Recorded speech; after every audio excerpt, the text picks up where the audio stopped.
Hello, hello, welcome.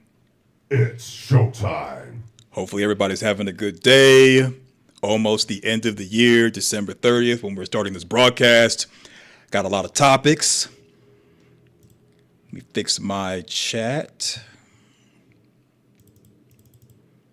There we go. All right. Nope, still don't have it right. Oh well. Oh well. That's what it's going to be.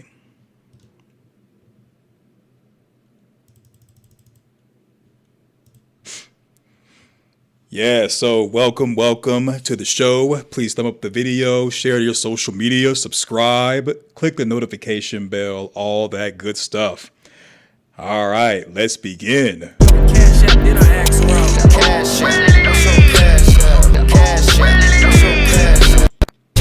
Spade, Parkland.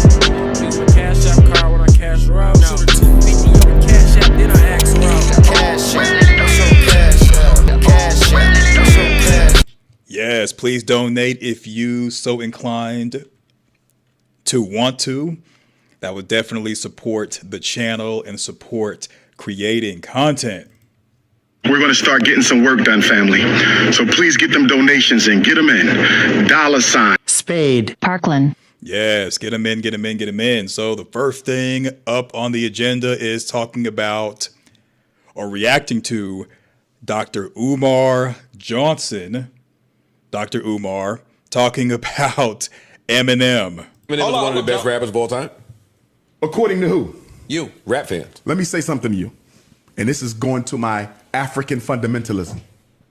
No non-African can ever be the best of anything African.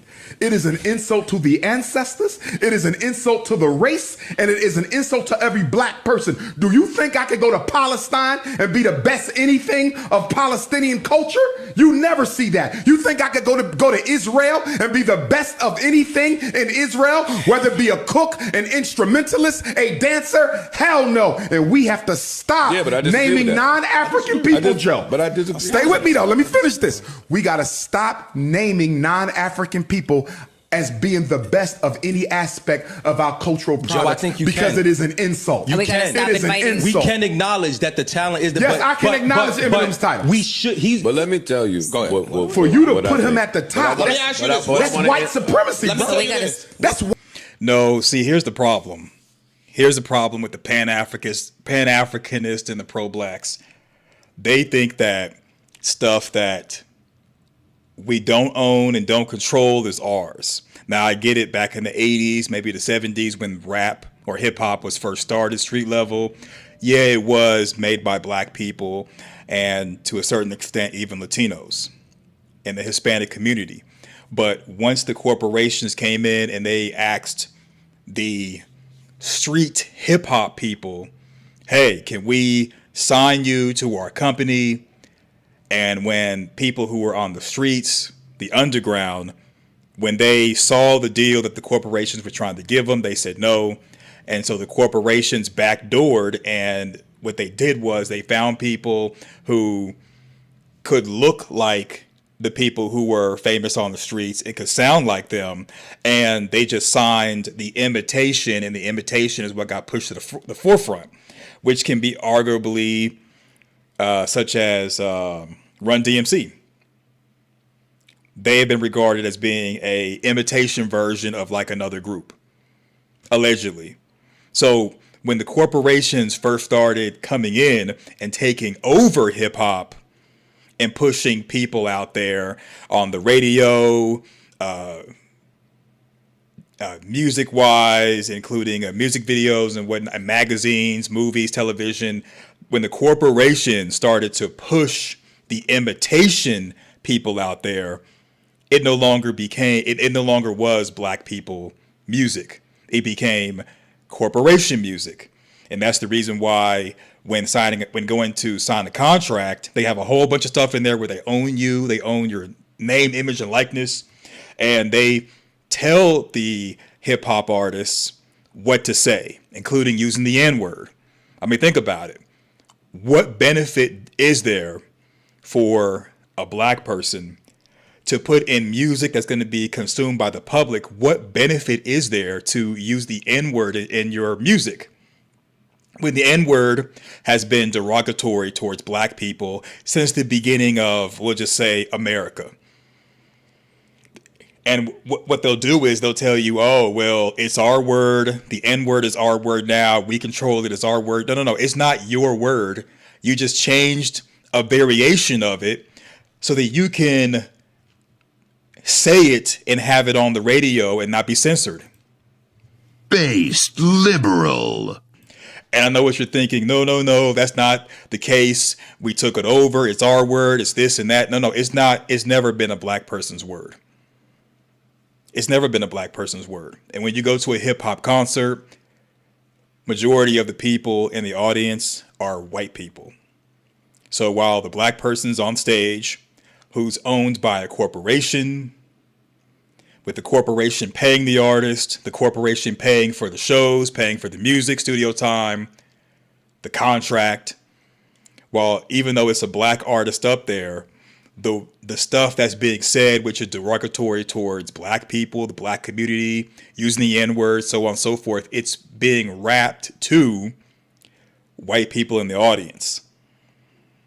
So the last time hip hop was quote unquote African or black was maybe the 80s.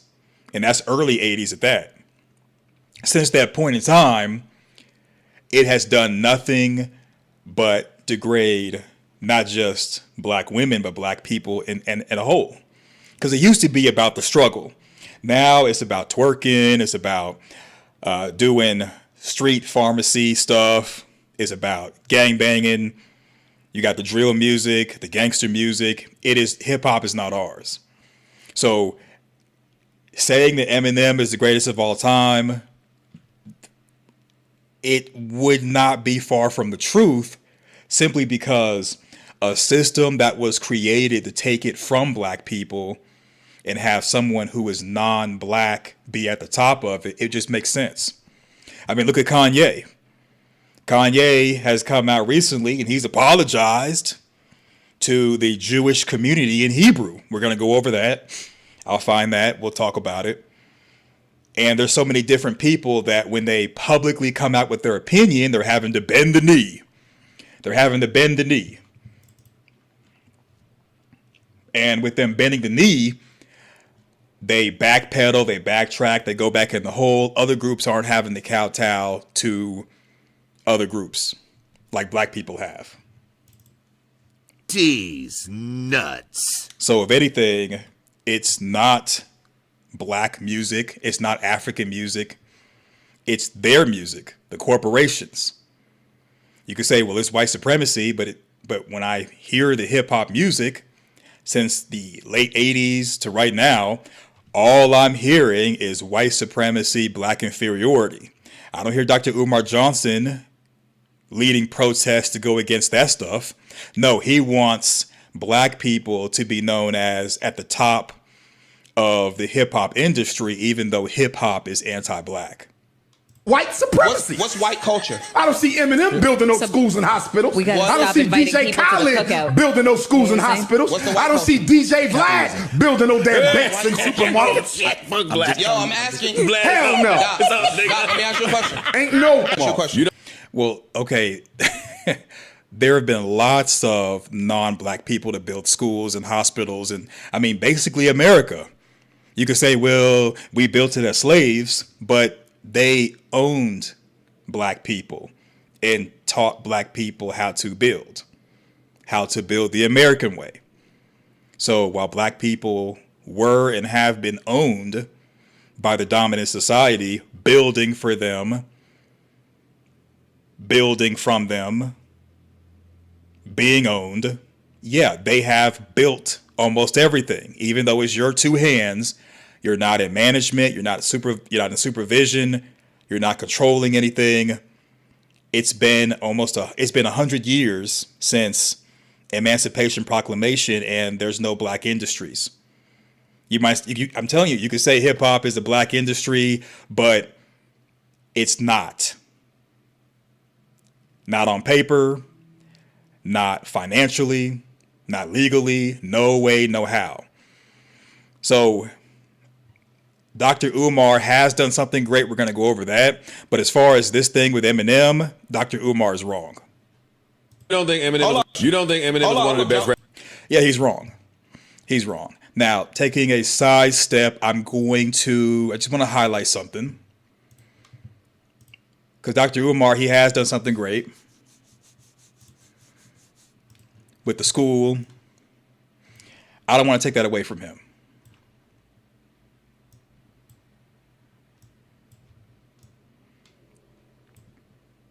Because apparently the school is going to be coming out 2024.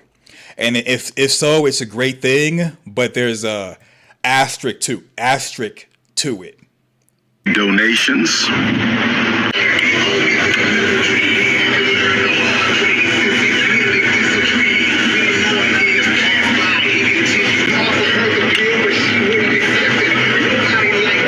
I'm just getting y'all.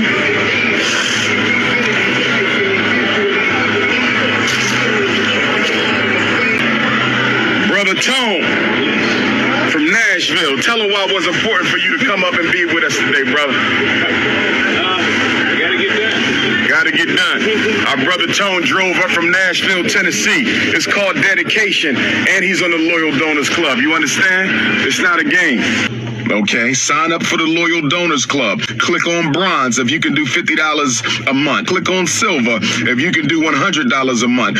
And click on gold if you can do $250 a month. And click on platinum if you can do $500 a month. And click on diamond if you can do $1,000 a month, brothers and sisters. We ain't about that talk, we about that work. Final architectural walkthroughs, brothers and sisters. Thank you to my donors. It's been 6 long years. It's King Kong Consciousness, Dr. Papa Boulevard, Ifatunde Avenue, your school, my school, our school. We getting it done, brothers and sisters. Y'all know the name, y'all know the game. Liberation is the game, Ifatunde is the name. We are inside of the most honorable Marcus Messiah Garvey Elementary School. If you're not a loyal donor, you cannot pay today. This is only for the Yeah, so if you're not a donor, you cannot go there and paint.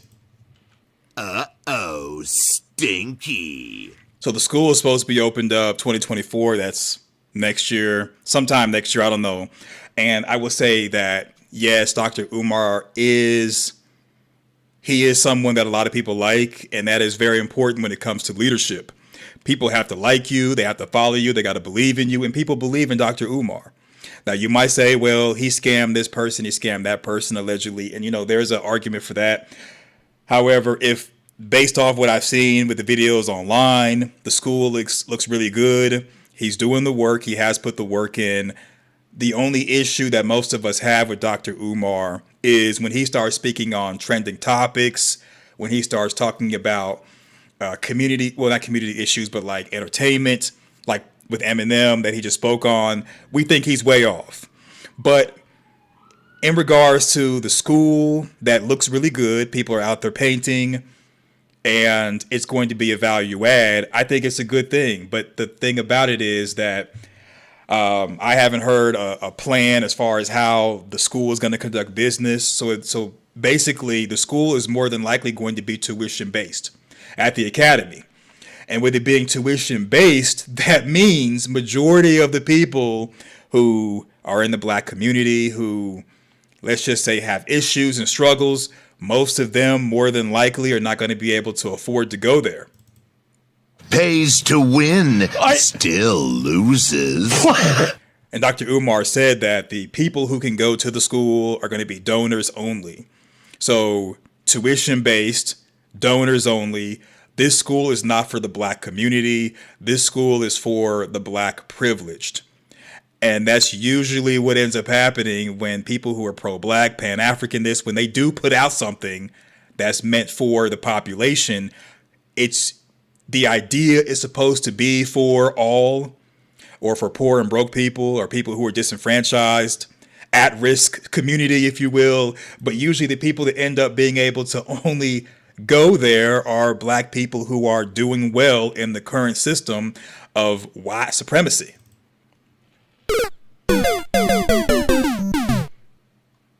Donors Club. Hit your Cash App. And here goes Sister Keita and Brother Manny. Late, but they here. Sister Keita, say what's up to the people. What's up, people?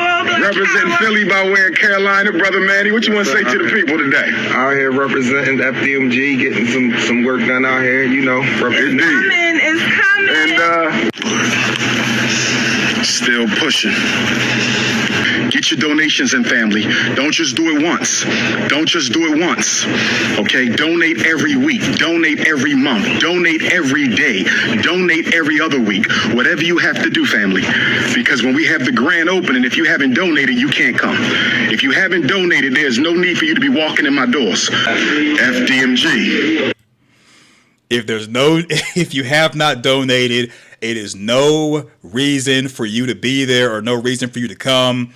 If you're like, well, I don't have any money, I haven't been able to donate because I'm broke and poor, but I believe in you, I've been watching you and blah, blah, blah. No. This is not for you. This is not for you. Because you're out here lying like a hoe. Right. So it's for the, we'll just say, privileged black people who were able to afford to give $100, $1,000, tens of hundreds of dollars throughout the years. This school is for you. The rest of you can watch others go to the school, but you're not going to be able to attend. And then even if you have attended, have you donated enough to be able to walk around without being unchecked? Unfrickin' believable. So you said you donated to FDMG, Frederick Douglass Marcus Garvey School. You wish you were a casino or lottery winner. Well, you're not. You're not. And see, the thing is, the way that this school has been pushed has been for educating black boys, not privileged black boys or rich black boys, but just black boys. 2 schools for black boys. So my understanding is if people move to the area or they're in the area, if they're able to get their boys in there before enrollment closes and there's spots left, they should be able to get into school or maybe even tour the school. But nope, nada, none of that. You just get laughed at publicly. I did not deserve to just get my stream just ended. Just leave it. Right. So yes, sorry for those who have donated but didn't give enough. You're not going to be invited to the table, but you are part of making the dream happen. And I can see the main issue being with how they're going to fund the school, and people are going to be up in arms because they're going to want to tour the school, and he's going to be like, no. And I can also see issues with if he's getting donations to open the school, which he's been doing. And there's an argument that somebody may have donated and it didn't go to the school. It went to him, and having the let's just say him messing with different women, and him making 2 women baby mamas. He didn't marry them. There is lots of arguments as far as finances and whatnot. But all in all, I think Dr. Umar can inspire others to do the same thing wherever they're at. And that is what leadership is inspiring others, people like you, and people are willing to follow you, even if it's over the cliff. So, yeah. We working, we pushing. This will be a school for black boys. We don't care who don't like it. My message is only to my supporters. If you're not an FDMG Dr. Umar supporter, then I'm not talking to you. I want to make that clear. This is only for supporters, people who have been donating. It's been 6 years we've been raising funds. If you ain't donated in 6 years, I'm not talking to you, nor are you welcome on this campus, because all events will be donor only. All events will be donor only. Question I want you to ask yourself.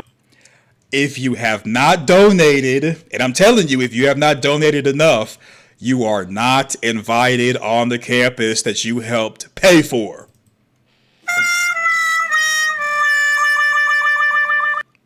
Yeah, so you said you like the fact that he didn't beg Mr. Charlie for coins. You're talking about the dominant society. See, if he would have got money from them, he would have had the school opened up earlier. He could have had more than 2 schools. He could have had a bunch of schools. But 6 years. It is what it is. Supposed to be opened up next year, 2024. I wish him the best. I don't think it's a bad idea. I understand why he wanted it to be independent of the dominant society. I get it. It's just that a lot of people are going to be butthurt because they're going to be thinking that they're going to be able to go there or at least tour the school in person. And it's just like, nope, nada. Your team sucks. Is how much have you donated to the FDMG cause during these past 6 years of fundraising? How much have you donated? Peace and black power, beloved. We're working on that school, trying to get it ready for our boys. Yes, sir. So brothers and sisters, I'm putting a call out for y'all to donate as much as y'all can donate. Yep. It's not a game. It's not a game right now. The number one scholar, the number one book, number one organization. Frederick Douglass was 6'3", I'm 6'3". I'm so proud of this. Hey, Frederick Douglass was 6'3", Umar is 6'3". He says that's the reason why you should look at him as Frederick Douglass, Marcus Garvey, because they're the same height. Get on your Cash App, $ Spade. Parkland. Yep. Tap that. Spade. Parkland. Use my Cash App card when I cash her out. No. So the 250 on the Cash App, then I ask her out. Cash App. That's your Cash App. Cash App. That's your Cash App. Yes, donate, get them donations in. So yeah, the school is supposed to be opening up 2024, according to the videos that are online that Dr. Umar has put out there. We will see. This book, I can't stop looking at it. $50. Credit card, cash, or cash app. $50. Credit card, cash, or cash app. $50. Credit card, cash, or cash app. Brothers and sisters, I'm not ashamed, and I'm not going to dim my light so somebody else can feel comfortable. I'm not going to dim my light so somebody else can feel comfortable. I'm going to tell you the truth, and the truth is that I was sitting here through God. By God, through the ancestors, to finish the work of Marcus Garvey. I was sitting here, by God, through the ancestors, to finish the work of the Honorable Frederick Douglass. I was sitting here, by God, through the ancestors, to finish the work of Patrice Lumumba and Osajo Kwame Nkrumah and Amilcar Cabral. Hey, we in the building, bro. Like, the haters shit don't even matter. We here. We work. Yeah. Yep. He has been sent here by God. He has been sent here by God to open up the school and to lead the masses. And I ain't mad at him. I am not mad at him. I think it's a great thing. And let's see. Yep. All right, so what do you all think before we move on? What do you all think? You think this is a good thing, a bad thing, just a thing? I mean, personally, I think if he is able to actually get it open, I think this is what he promised he would do. And there are people who are going to say, well, I think it should be open to everybody as far as who donated or people who believe in the idea, because it's supposed to be about getting rid of white supremacy and making things better. And I'm like, you know what? This is what it is. This is what it is. This is what it is. Supposed to be opened up next year. I know Lennon Honor, he's going to be hating. He's going to be on it. I think people should support him. And if you have issues with you donating and you feel like it didn't go to what was donated or what the purpose was, understand that Dr. Umar, he's not a nonprofit. He's a media personality. So just like when you give me donations, Cash App, $ Spade Parkland, what I do with the money is what I do with the money. Same thing with Dr. Umar. What he does with the money is what he does with the money. He's not a nonprofit. He didn't want to be regulated by the dominant society. So he can do as he sees fit. Everybody who donated basically gave him a gift. And I think if people didn't donate and he's like, you can't come to the school, just like a private school or academy or whatever, where it's tuition based, a lot of times they want you to schedule a tour. If the answer is no for a tour, it's a no. And those who donated but didn't donate enough, I mean, at least what you donated towards, which is the school being opened, is what you get. That's what you get. But that's okay. Yeah, that's what you get. That you wanted the school to be open. The school is going to be opened, allegedly, in 2024. So, yeah, tough titties. Tough if you did not donate enough. Tough, tough, tough. All right, so you know what? I don't even know where the school is. Right now, it's not really running. I've seen videos online. I don't want to get a copyright thing going on for showing other people's stuff, but basically the hallways are like yellow. The bathrooms look done. Everything looks somewhat finished. He has like a couple more things that he has to do, but it looks like they could actually start moving furniture in pretty soon and actually have students and faculty there. I mean, it looks good enough, as far as my opinion. It's not fancy, but for him to collect donations through Cash App and PayPal for like 6 years, I think it looks good enough. I think it looks good enough, and I think nothing wrong with criticism, but I don't think we should tear down Dr. Umar. As far as, you know, when the school gets to running, I think we should give him grace, to be honest, because despite the lengthy amount of time it has taken for the schools, just him wanting to provide something to people who are not him, I think is a positive and a good thing. You know, what do you all think? What do you all think? Yep, what do you all think?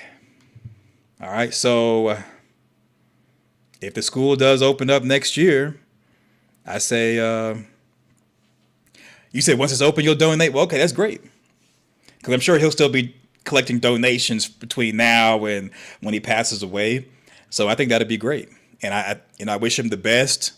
I think he's wrong about Eminem. Okay.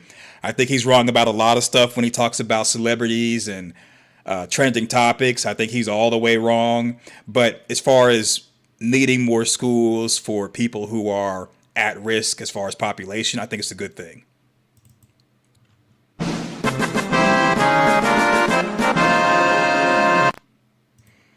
All right, so back.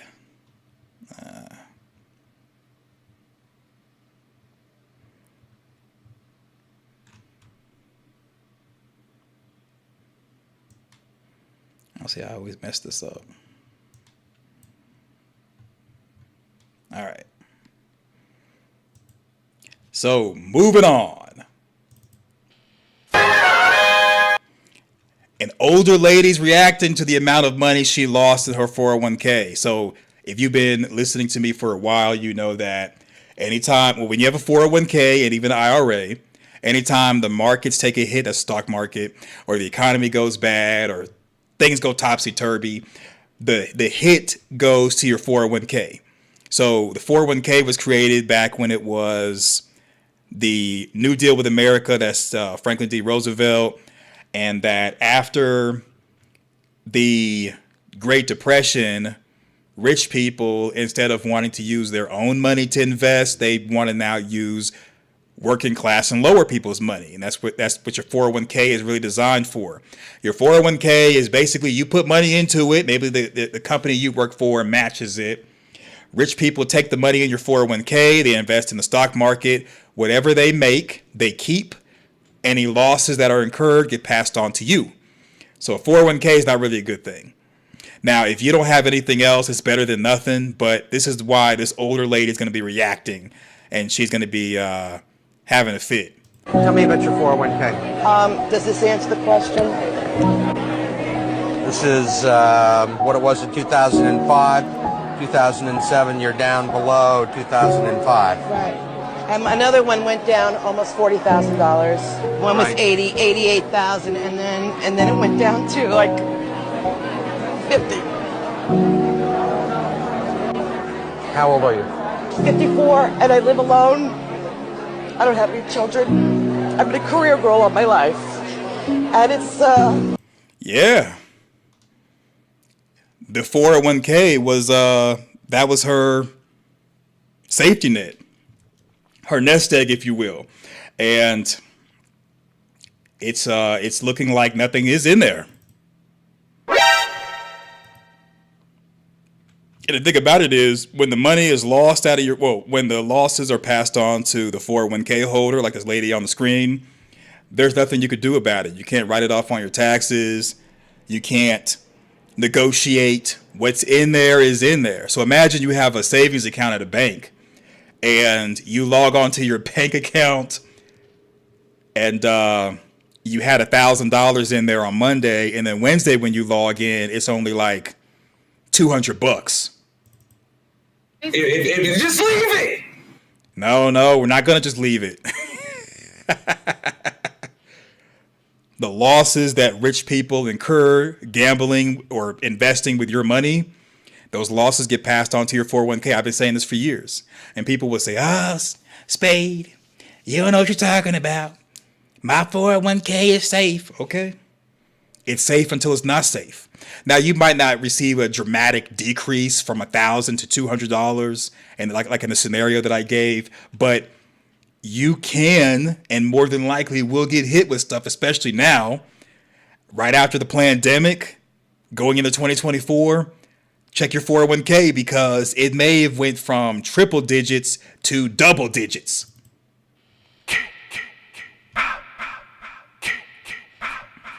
Right, you got to diversify. You have to invest in different asset classes. I used to have that. Well, we still believe in the asset attitude. This channel, or used to be dedicated to the asset attitude. Now it's dedicated to a whole plethora of stuff. And diversification is the way. And now I will say this much. I don't recommend 401ks and IRAs. However, if that's all that you want to get into, including savings accounts, so be it. Because it's better than nothing. It's better than having zero to look forward to in the end. But your Social Security does not keep up with inflation. It doesn't outpace inflation. And with your 401k always taking a hit almost every year or every other year, you definitely want to get financial education now before it's too late. Slayer. Yeah. It's been a great career, and I don't deserve this. I'm sorry. It's all right. Until she lost her job, Kathleen Coleman had spent nearly 30 years working as an executive assistant on Wall Street. She doesn't have much to show for it. Tell me about your 401k. Does this... Yeah, nothing to show for it. That's it. Yep. And again, this does not constitute legal or financial advice. This is for entertainment purposes only. I'm not saying don't get into a 401k or an IRA. What I'm saying is you just want to be knowledgeable about what your options are, because playing it safe is going to perhaps get you screwed now or later. And what I do is I just invest in the stock market. And basically the focus is problem, solution, who's providing the solution, and you invest in them. And then also you want to focus on multiple streams of income. You want to create a system or a business that can make money for you and have it automated, either through human automation or technology automation. And, somebody like Robert Kiyosaki, the Rich Dad, Poor Dad guy, he once said, can you make a better burger than McDonald's? Most people are going to say, yeah. And the reason why that question is asked is because McDonald's doesn't sell a burger. McDonald's sells a system. McDonald's has created a system that any high school student or anybody who's low education can go into the kitchen, into the store, can learn the McDonald's business, learn the McDonald's system, the process, and they can start working the cash register, they can start making food, and they can get paid. And McDonald's, or the franchisor, or franchisee rather, or the business owner can give that system to people, have them work, and the owner or franchisor is able to make money. So you may want to think about stuff like that. And that is creating a system or systems that you can bring people into, have them work it, make you some money. Or you can work a job as an employee and try to move up and just keep moving up every year, keep getting promotions, or maybe even be a independent contractor. The sky's the limit. I'm willing to bet that this woman that had her 401k, she more than likely thought it was going to be the dollar amount that she originally thought it was going to be, especially with the Wall Street company she was working for matching donations. And the answer is no. So very, very sad.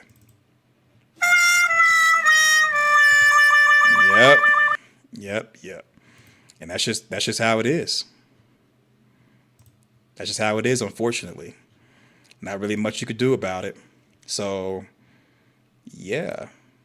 All right, so that's all I have for that. Moving on.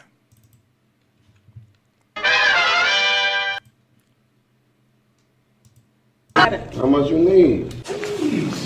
Whatever you feel like giving, kind sir. But the fact that I don't like when a woman see. I ain't gonna lie though, I might have to just like the fact that I'm a cool fun nigga though. Like the fact that I put out the stack like that, and I knew to bring this shit because I know like now I know like I need a man that provides. That takes pride in being a provider. Like, you feel me? It's just natural though. Yeah, but I gotta make sure. I brought this just for bait to see like who would jump out of line and just like skip every round just to run. Wow, brought it out like bait. Flawless victory. Fatality.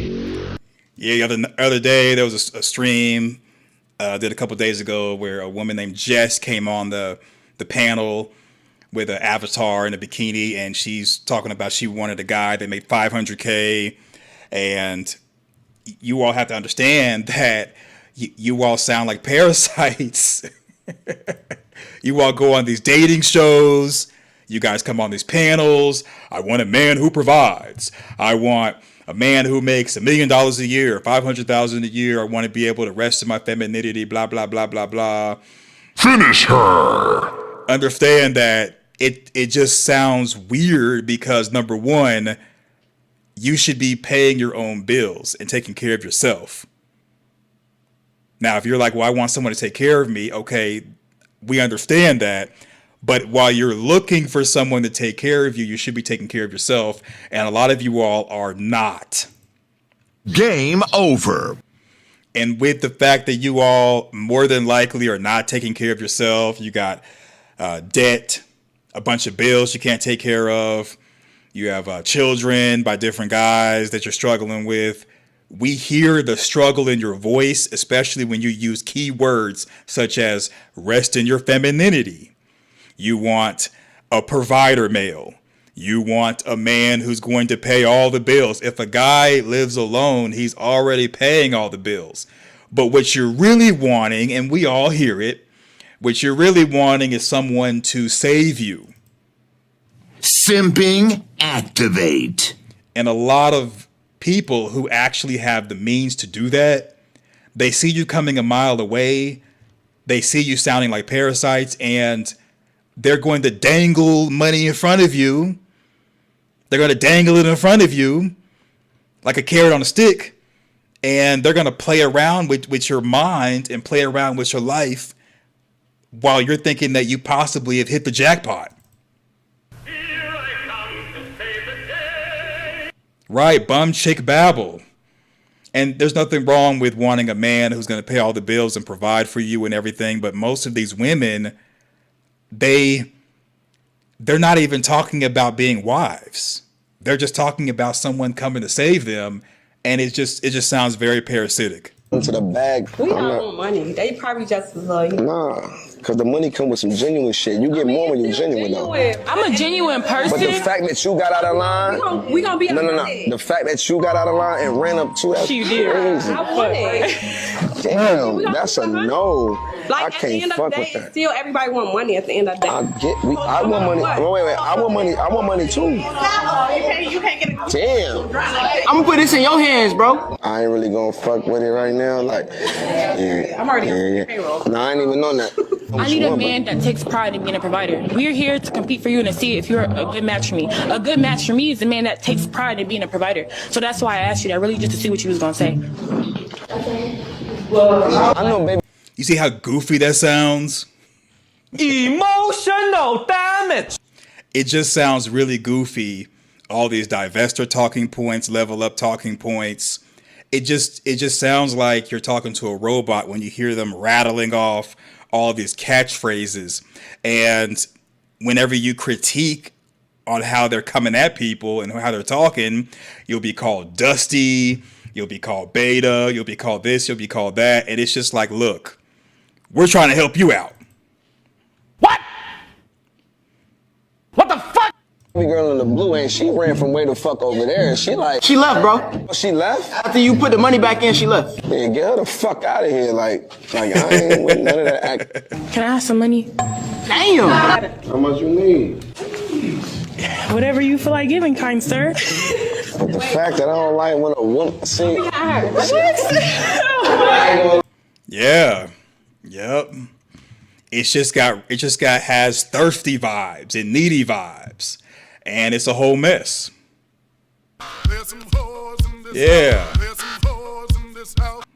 And then there's people who are saying that 304s are winning. There's people who are promoting being a sex worker, full service sex worker. It's just really weird.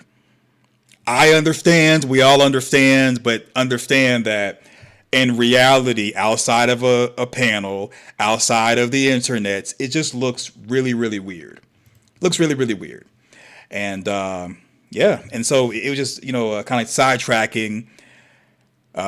Somebody went on GMT's channel and they accidentally cammed up. And I'm thinking, okay, you accidentally cammed up. You're asking people how your avatar looks. You accidentally cam up. People see you cammed up. They have their criticisms. You wanted feedback on the avatar. You got feedback on your face. And now you're trying to sue the guy. I mean, what did you think was going to happen if you're putting yourself out there because you want someone to provide $500K plus for you? Eventually, you got to show your face.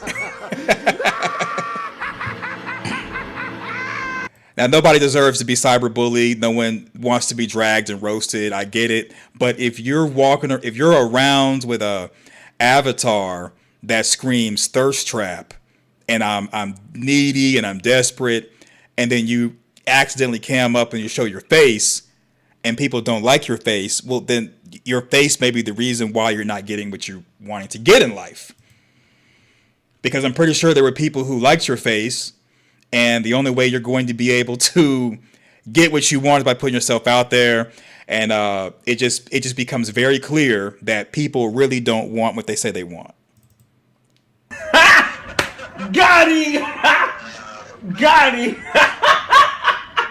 Right. Yeah, people are combining resources in real life.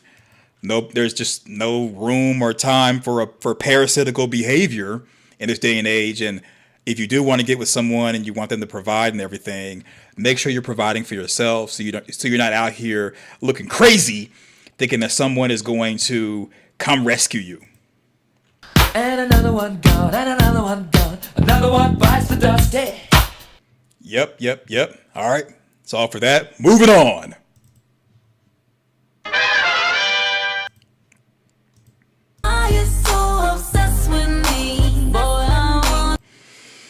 Yeah, so a woman let her husband from jail that she's never met, she probably married him while she was in jail. He came in and he trashes her place within a few days. So what I believe is that he more than likely, in my opinion, all alleged, he more than likely asked for money or something. And when she said no, that's when he decided to take his frustration out on her place. Crazy. Yep. So she's documented the damage. And I mean, what do you expect? What do you expect getting with someone, marrying them, they're in jail, they get out of jail, and then you're wondering, oh, I wonder if we're going to make it to the end as far as spending the rest of our lives together. And he does to you what he's done to others to get him in jail in the first place. Yeah, and there's TV shows dedicated to stuff like this where there's women, they're getting with guys, and these guys are jailbirds. And you hear people online, myself included, we talk about Pookie and Ray Ray, educated lame. But we talk about Pookie and Ray Ray and how the thugs, the gangbangers, they're messing over women, and the women are like, oh, we're not gonna mess with them. And then you see somebody mess with them, and then she's wondering, why did a jailbird, why did a felon do this to her? Well, he is a criminal.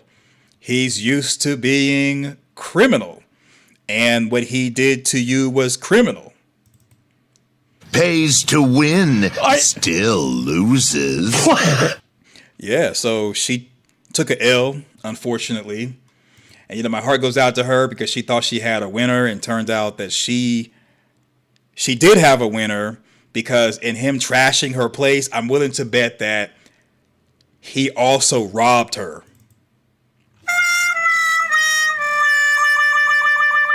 Yeah, so he more than likely robbed her as well, in addition to trashing her place, and her Christmas is ruined. Yep. And if she called the cops on him, I mean, he's more than likely he's not really messed up about going to jail. I mean, you met him in jail. So he's not messed up about going to jail. You more than likely are not going to get your stuff back. And he probably will say that he did not do this. It was someone else who did this. When she does call the cops on him, or when he comes back from messing with other women and spending up all of her resources that he found when he trashed her place and didn't get what he wanted from her. What you do, dumbass? So yeah, definitely have to be careful these days. Definitely got to be careful. All right, moving on.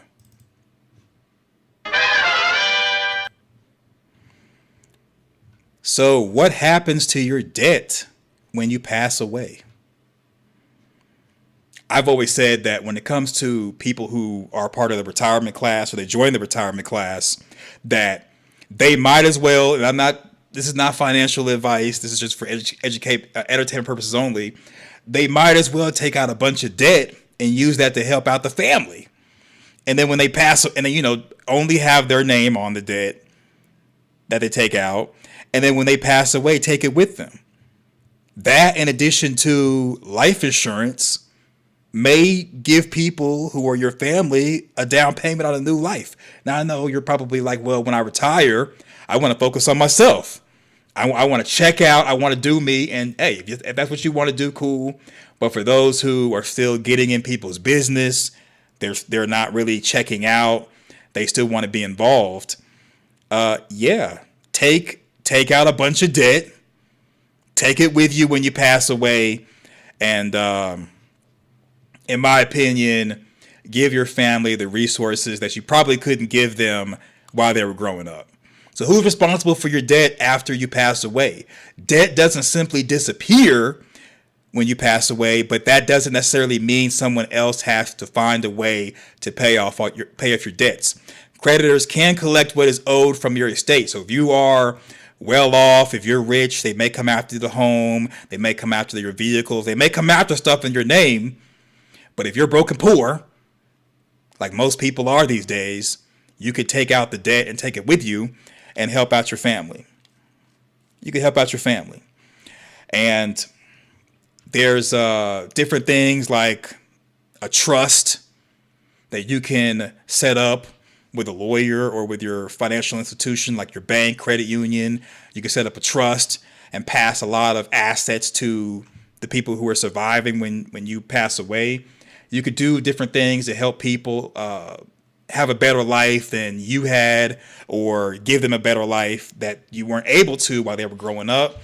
And I think this is something to consider, especially when the retirement class, most of the time they check out. They're not really benefiting anybody. They're not trying to be a babysitter. They're not really trying to make sure that people are good. Most of the time, they're just trying to be in your business and talk crap to you. That's it.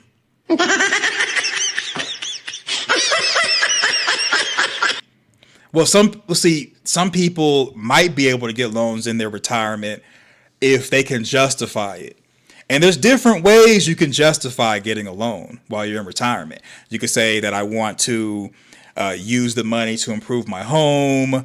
I want to, you can take out some credit cards, and you can use the credit cards to buy stuff. There's different ways you can do that if one chooses to do that. But most of the time, people who are retirement age, they're just like, nope, leave me alone. I don't want to be bothered. And yeah. So this is just some food for thought as far as who is responsible for your debt after you pass away. And again, this does not constitute legal or financial advice. This is for entertainment purposes only, and just some food for thought that I saw while cruising these social media streets. All right. We're going to start getting some work done, family. So please get them donations in. Get them in. $. Spade. Parkland. Yes, get them in, get them in, get them in. Spade. Parkland. Use my cash app card when I cash her out. Shoot her 250 on the cash app, then I ask her out. Cash app, I show cash app. Cash app, I show cash app.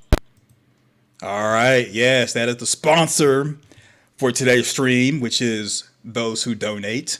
No pressure. All right, that's all I have for that. Moving on.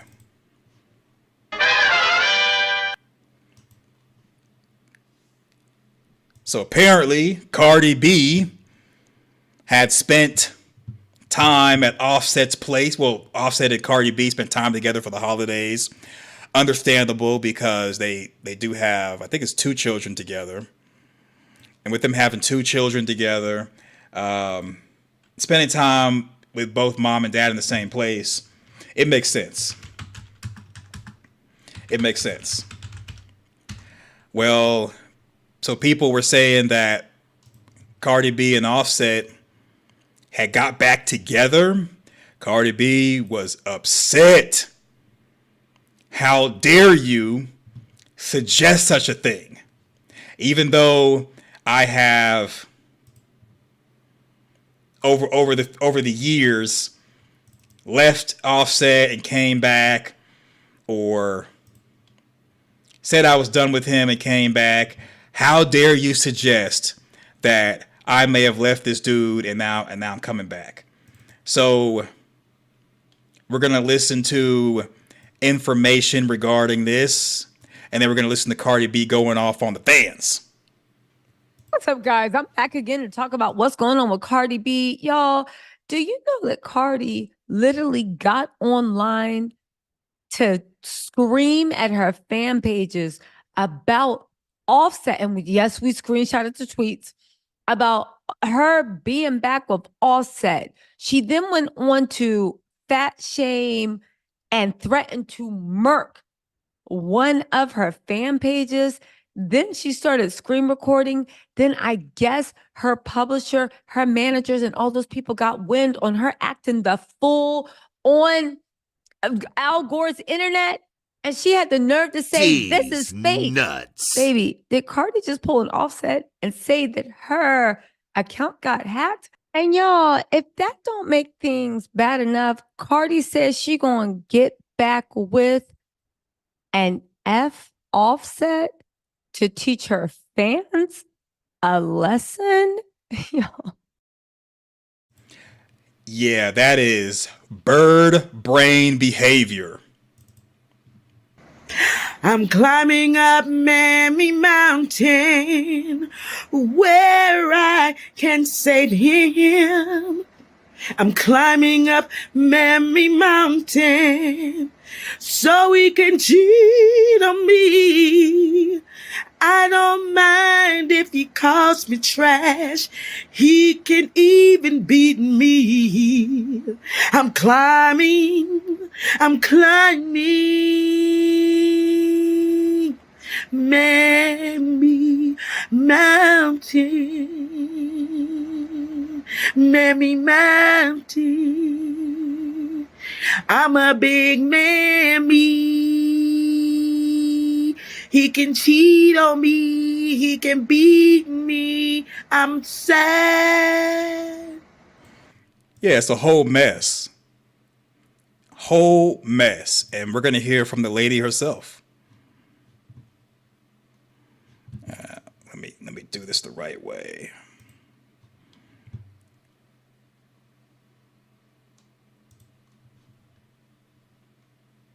Funny. Oh, it's funny. We should all move on. Oh, I told ya. Now y'all making shit about a book, which is crazy. First of all, it's fuck both y'all books. How about that?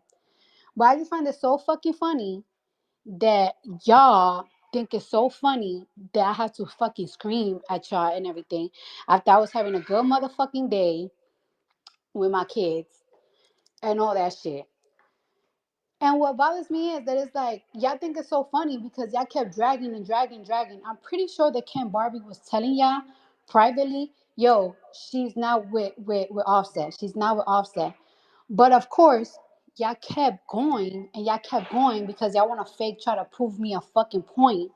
And no bullshit. I really think I should just talk to my mom. Y'all should just talk to my mom because one thing about my mom, she would tell ya when people try to fake teach me fucking lessons, like, oh, we're gonna do this shit on purpose so she could learn a lesson. You know what that makes me do? That makes me really be on some. You know what? Now I'm going to do it. Now I'm gonna fuck this nigga. I've even fucked this nigga. Now I'm gonna fuck him. Because when people be trying to teach me a fucking lesson, it pisses me the fuck off. Don't fake trying to teach me a fucking lesson. Don't fake try to Freaking drag me like, oh, you believable. dragging this. No, y'all was trying to drag me. Don't do that. Because then that shit makes me want to do shit on fucking purpose. For real. So this right here is mammyism. This is just mammy mumbo jumbo. She's saying that even though Offset's been cheating on her, got her in her feelings to the point where she's getting online, cussing him out because her fans, the Barty gang, because they're trying to tell her to leave Offset alone, stay away from him, don't spend holidays with him, because it's possible for the kids to be with one parent and go with their family like in the morning, and go with the other parent and spend time in the afternoon, as far as like on Christmas Day. Her fan base is telling her to not be around this guy, don't get back with him, and she's mad. Emotional damage. She's mad. And see, when you have women like this who are, let's say, mammies, they don't want you to tell them that their man's cheating on them. They don't want you to tell them anything. They want to be able to tell you that everything's all right and that she's going to continue to get cheated on and this and that because it's her choice. Get out of her face. She wants you to buy her music and she wants to tell you all her business, but then gets upset when you use that business to, let's just say, criticize her. Yeah. Yeah.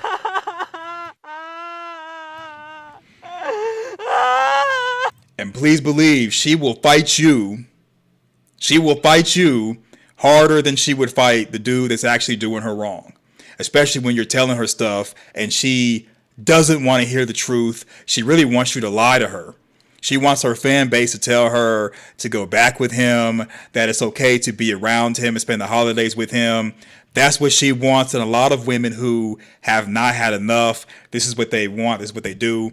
And it's best for you to let her go off the side of the cliff and not even care, because when she really has had enough and she wants to hurt someone, she's not going to go hurt him. Not that we're condoning violence, but she's going to come and attack you. For real. Now that the world's dragging me, because first of all, let me tell you something.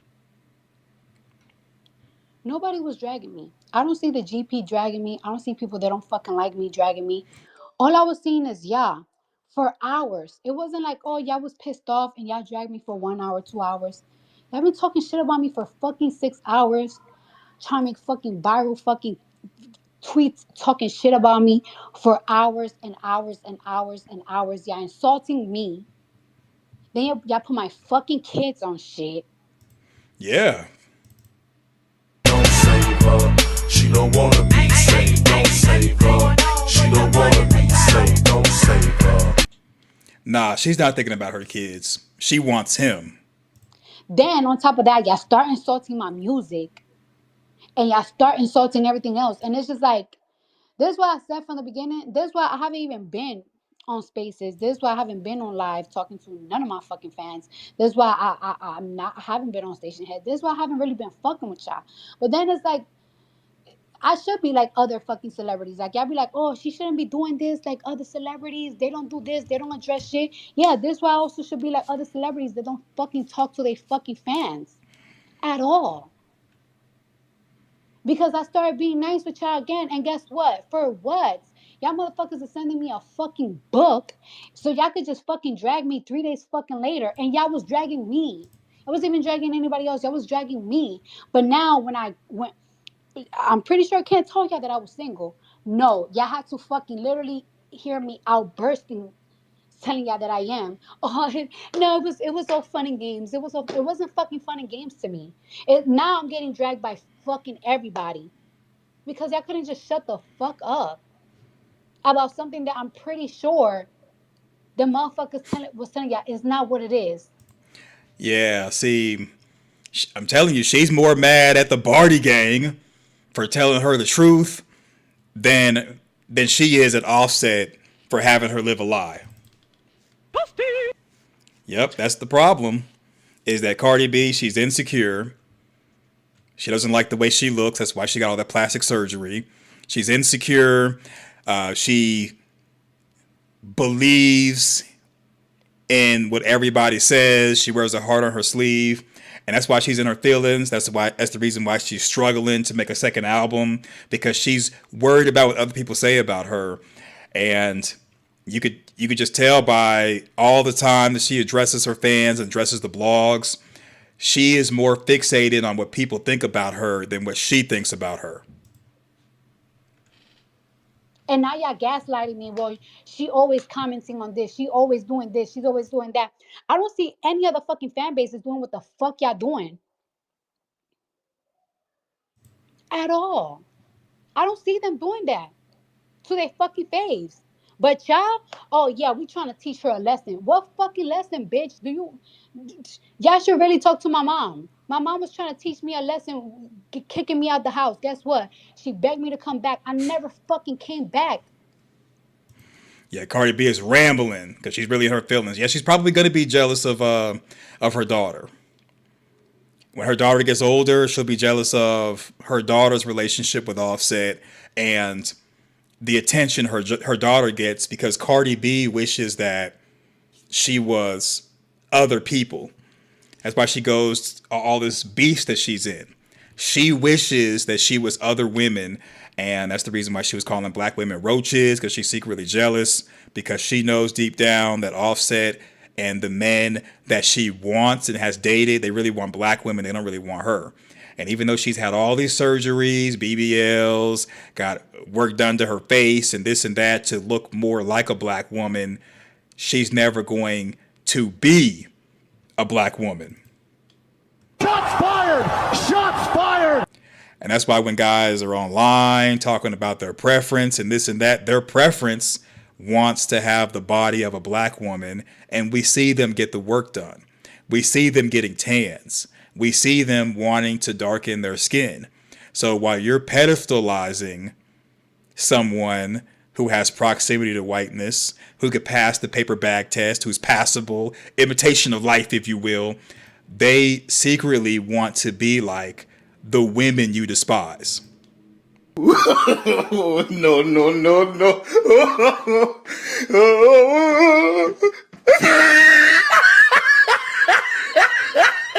Yeah, it's a whole mess. A whole mess. Never fucking came back. I slept in a bus station. I don't give a fuck. I'm letting you know right now. I'm not fucking with people. Don't ever try to fucking teach me a fucking lesson. No, Offset is the one. Your husband is the one that taught you a lesson. Hard heads make soft bottoms. Fuck you. Who the fuck y'all think y'all are? By dragging me. As in, that's gonna make me feel like, yeah. What? What is wrong with y'all? And I'm pretty sure Kim was telling y'all, yo, it's not what it is. She's single. No. Y'all. It almost made me feel like y'all are enemy. No. These other motherfuckers ain't my enemy. You guys are my enemy. Because wow. But guess what? It wasn't enough. The fans that support your career and support your pockets, they're now the enemy.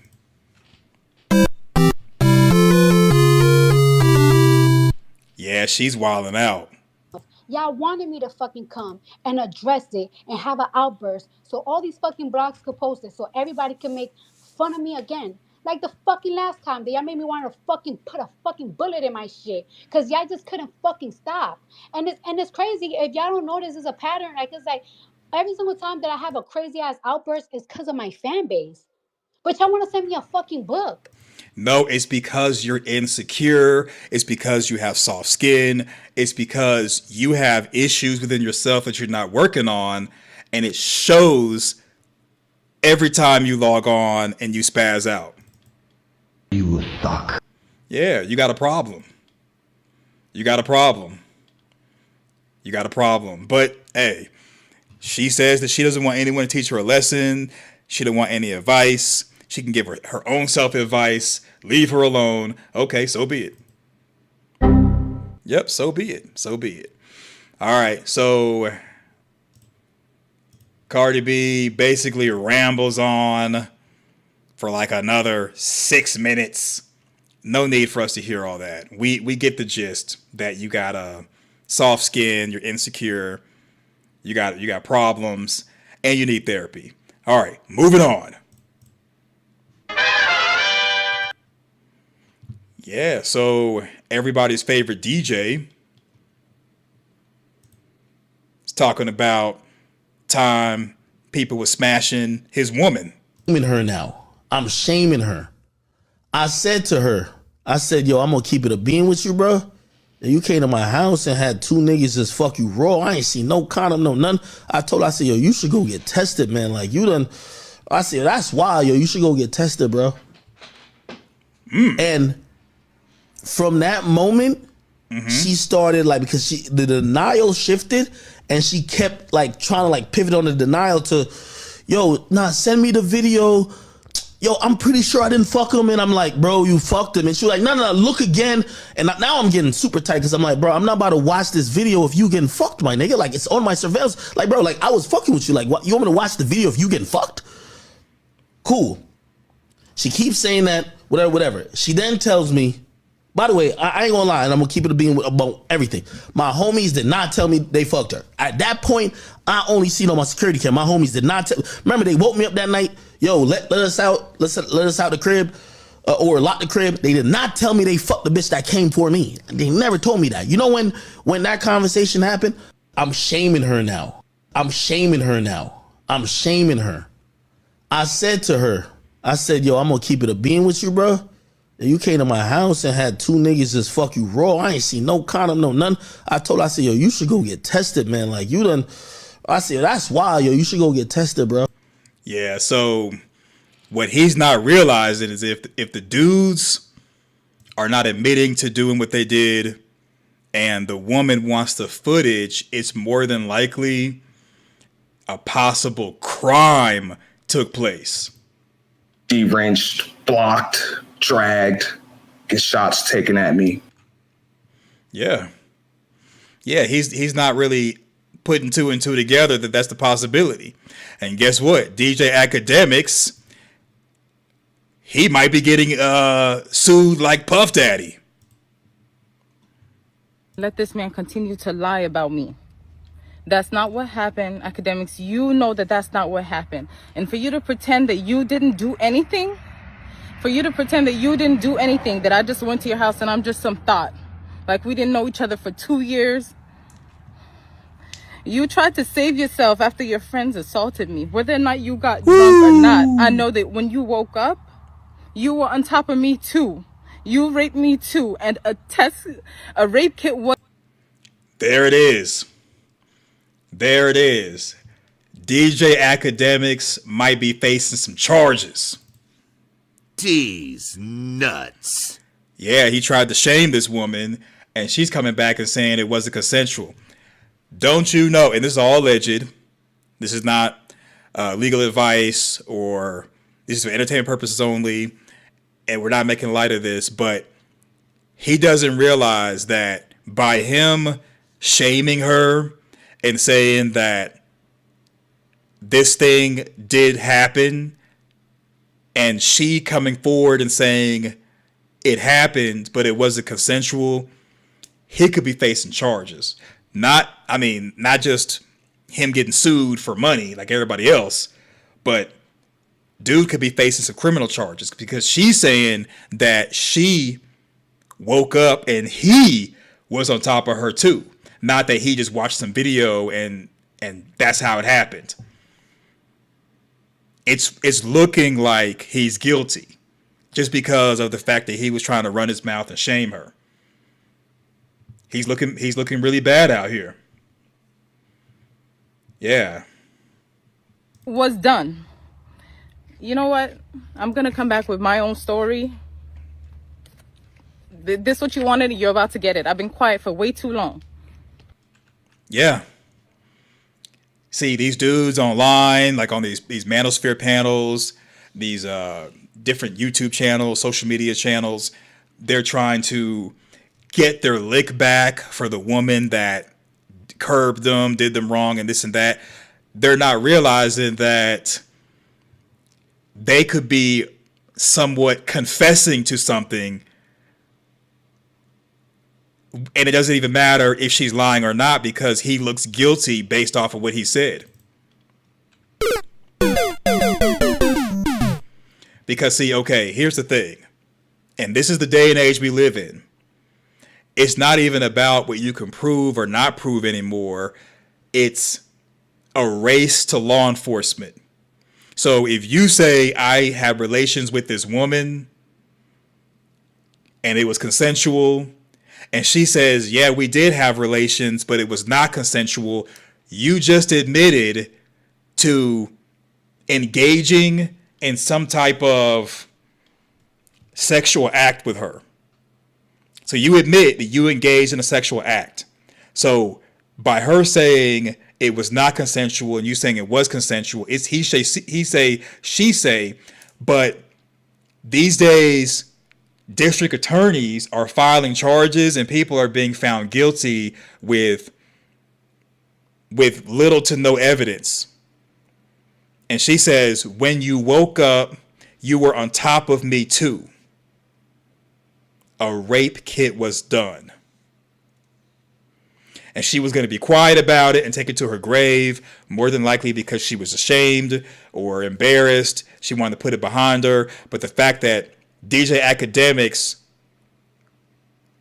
shamed her, that's what we'll just say motivated her to come forward and tell her story. Just these two videos that I just played, that is enough to get people locked up. Overkill. And I don't think she made this video just to clear her name. I think she is going to sue the guy. She probably will sue him for millions. They'll probably settle out of court. Now, whether will a district attorney see these videos and file charges, I don't know. But in this day and age, I wouldn't be surprised. And see, here's also the big picture of looking at this. So this woman has come forward and told her story, right? Other women who may have experienced the same thing, they may come forward as well. And it could turn into a Bill Cosby situation. Yeah. I mean, it is good to avoid the college parties because they will offer drinks, slip something in there, and ravage you and think it's funny. They will do stuff like that. And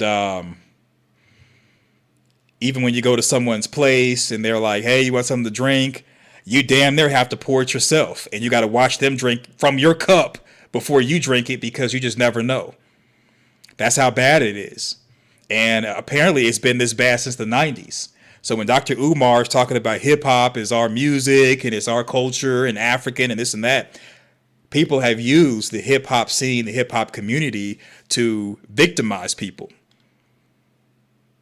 So in addition to us using the N-word on each other, people are being victimized under the guise of this black culture, hip hop culture, and people are coming forward and reputations are being destroyed. Right? People are already saying, lock him up. Yeah, and so Akademiks said that he and his homeboys with this woman. She said it's not consensual. It's not really looking good. Yep. And see, the thing is like when it comes to the court of public opinion, they're siding with a lot of women, especially if they already don't like you. So if you're somebody that a lot of people don't like, which is DJ Akademiks, a lot of people don't like him, they already are like, this dude is guilty. Because DJ Akademiks is known for dragging black women and giving men a pass when they do the same thing as the women. So women have already been unpleased with DJ Akademiks, and it does kind of seem like he has an axe to grind with black women, and now he's being accused of this. Look, people already, I believe her. Right, at this point, he needs to go see the Lord himself. Yeah, he opened that can of worms, I agree. You know, talking about having relations with somebody and things ended on a bad note, or you did do something, or she's disgruntled because things didn't go the way she thought. You publicly talking about something could put you at risk.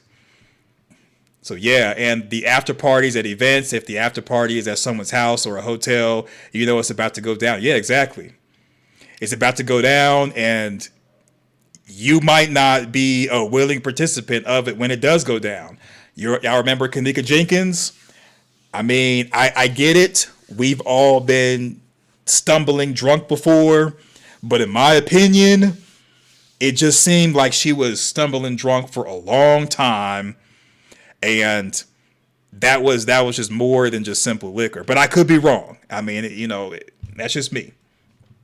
That's just me. I mean, if you're walking all through a hotel and you go to a freezer, walk in and close the door, and you're so messed up you can't open it up, nah, to me that just kind of seems fishy. But we're not here to do conspiracy theory. Her family just got a payout from the hotel. I may cover that story in the future, or you may see it another YouTube channel or social media channel has talked about it. But yeah, this is a horrible situation. My heart goes out to her, to the lady in this video.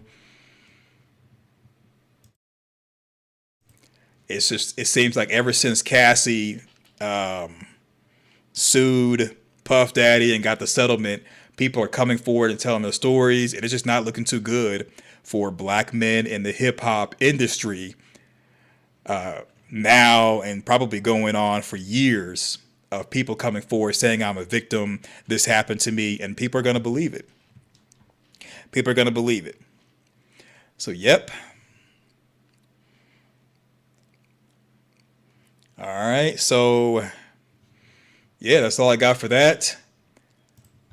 Moving on.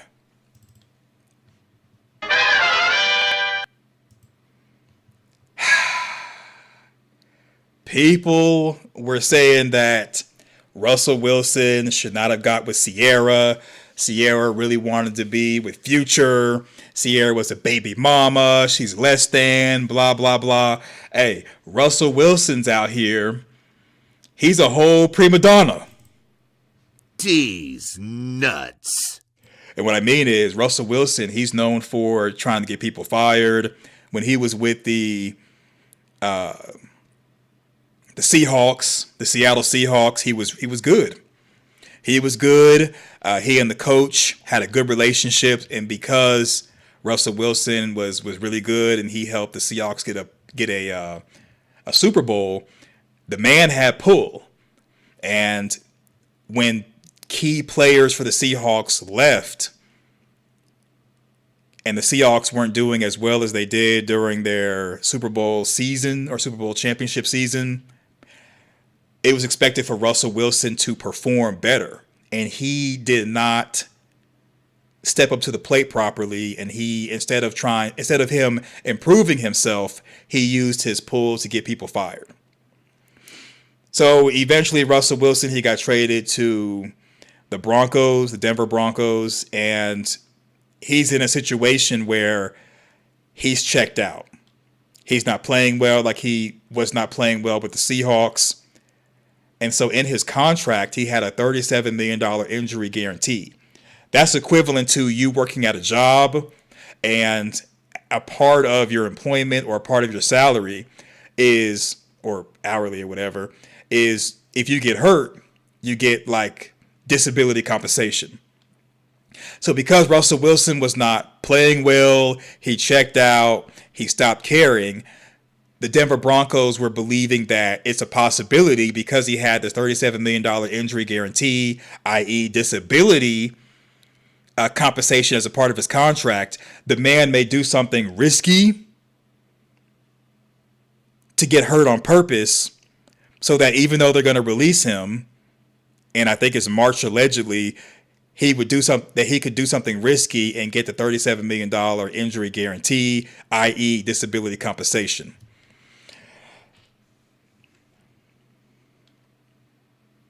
Oh, wow. I didn't know that about Kanika Jenkins. The hotel where Kanika passed away at was down the street from a place where they busted an organ harvesting ring. Wow.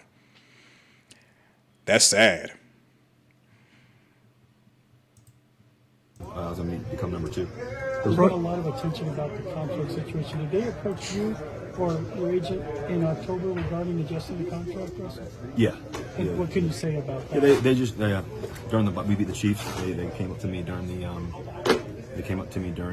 bye week and began the bye week on Monday or Tuesday, and they told me that if I didn't change my contract, my injury guarantee, that I'd be I'd be benched for the rest of the year.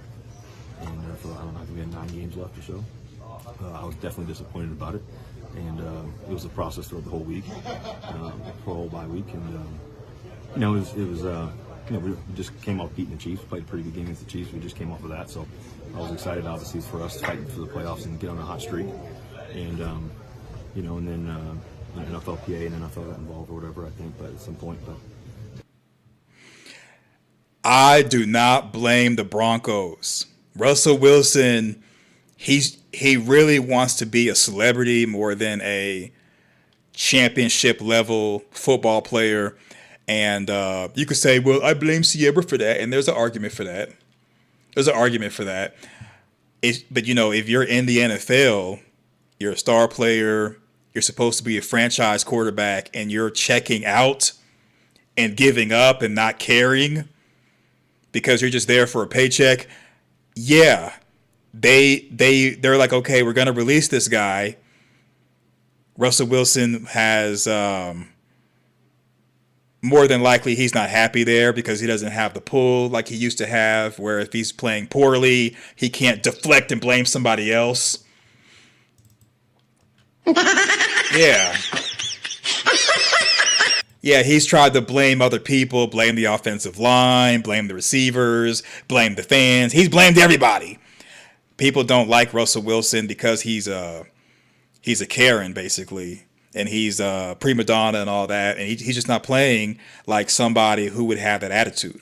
So I don't blame the Broncos for wanting to bench him, make him the number 2, and make someone else the number 1 if he wouldn't waive the injury guarantee. And see, the way I look at it, if Russell Wilson was serious about his time in Denver, if he was serious about winning a championship, if he was serious about wanting to stay number 1 despite him performing poorly, he would waive the injury guarantee. But he would be dumb to do that, because if you're playing and then if you waive the injury guarantee, the disability compensation basically, and then you're playing and you get hurt, you're screwed.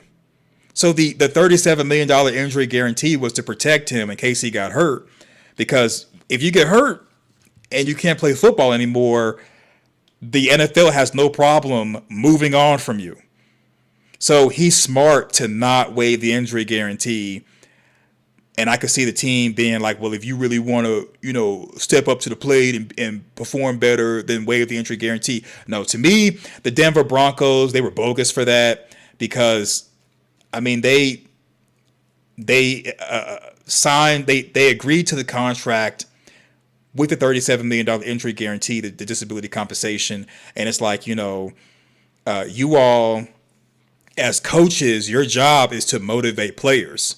So if you can't motivate Russell to perform better, then I say, go your separate ways, but don't come to the man being disrespectful, saying, okay, we'll let you keep playing if you waive the injury guarantee. No, that's some sucker stuff right there. And I'm glad that he did not waive it, because if Russell were to waive it, then that would encourage other teams to go to their players and be like, hey, we want you to waive this injury guarantee that's made to protect you. Because look at Croy Bierman. Croy got hurt. The NFL ain't thinking about him. And his life has not been the same since he hasn't been able to provide for his family. So with Russell Wilson, if he were to get hurt and he can't play, and then they're going to cut him anyway, while he's injured and cut from Denver, no team would want to pick him up, and that might be the end of his playing days. So the guarantee basically is like, the $37 million injury guarantee is if he gets significantly hurt and he can't play, he's guaranteed $37 million. So it's just like disability compensation. So let's say like you're in the Army, and while you're in the Army, you're doing your thing, and then you get hurt, and now you can no longer perform as a soldier. Well, at that point, you start going through the medical board process, where they're either going to chapter you out and retire you, or chapter you out and give you a lump sum check. It's kind of like the A or B. So he, if he gets hurt at work, he's guaranteed that compensation that will be addition to that would guarantee him $37 million. And so they're basically wanting him to put himself at risk and not be able to get a disability compensation, but in other words, injury guarantee. Yeah, nobody in their right mind that has it in their contract would waive it so they can play. They're going to cut you anyway, because again, he's been performing poorly, not just this season of 2023, but he's been performing poorly last season as well. He just has not been able to really do well with Denver, and the teammates don't like him. They consider him to be a cornball, and a lot of times when you're on a football team and people don't like you, they'll miss a pass on purpose. They, as an offensive line, they might not protect the quarterback on purpose. People will do stuff like that if you're going through like hazing or whatever, and the team just generally doesn't like you. They want you gone. They don't like your attitude. They just don't like how you snitch on people. It's a whole bunch of stuff. Because Russell Wilson is been in the NFL for like a long time, he's new to the Denver Broncos, with this being like his second year. So he may have been getting hazed, and he didn't like that. And a lot of times when you go to a new team, they want to haze you and bust your balls. He's telling on people, he's snitching. And so the offensive line might not be protecting him, or receivers might not be catching passes on purpose.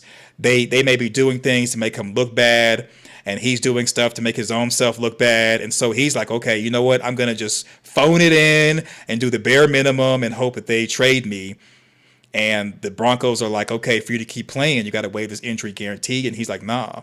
So Russell's current contract has an injury guarantee for 2025 worth $37 million. The decision to bench Russell comes from a desire to ensure that he will be able to pass a physical before the $37 million guarantee transforms to a full guarantee on the 5th day of 2024 league year in March next year. And yeah, they want him to waive the guarantee. And, you know, I wouldn't do it.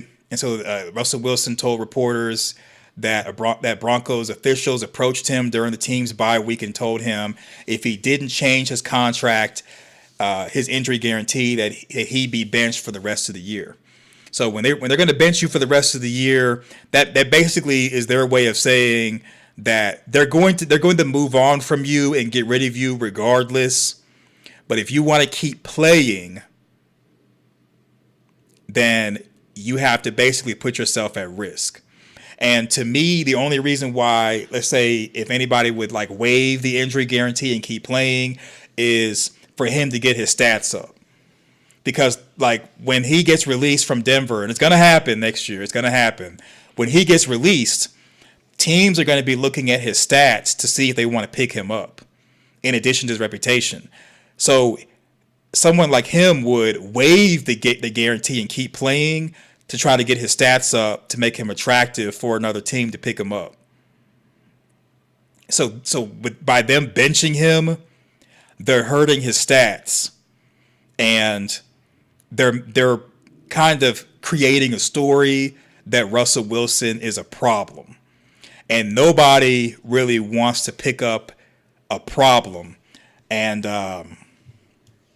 you know, he's not going to waive it. I wouldn't waive it either, because if he waives the injury guarantee and keeps playing, the teammates that knows he's going to be getting cut from the team, they will continue to maybe not protect him, not catch passes. They may do stuff to purposely get him hurt, and now it ruins his career as far as being in the NFL. So, yeah. And if I was Russell, I would be talking with Sierra about life after the NFL, because I can see this whole situation with how he left Seattle and how he's doing with the Denver Broncos. I could see this being something that would possibly prevent him from continuing to be in the NFL, and a lot of teams moving away from him, or it would downgrade him to where wherever he goes, he's a number 2, maybe even number 3 quarterback, which is a pay cut. So it's very bad. And this, you know, it's one of those things where when you're part of an organization, this is my opinion, I've never been in the NFL, but when you're part of an organization, they kind of want you to be liked by everybody, and people have liked Russell Wilson. He just hasn't been able to perform like he used to, and he has like an attitude problem. So a lot of people just don't like him, and when people don't like you, it's an uphill fight.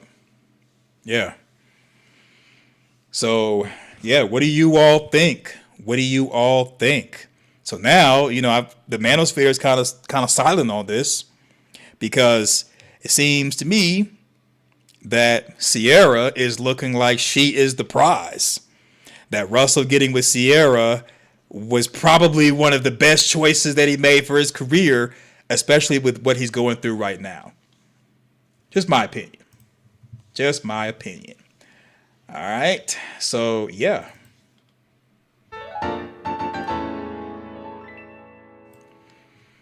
All right. That's all I got for this. Moving on.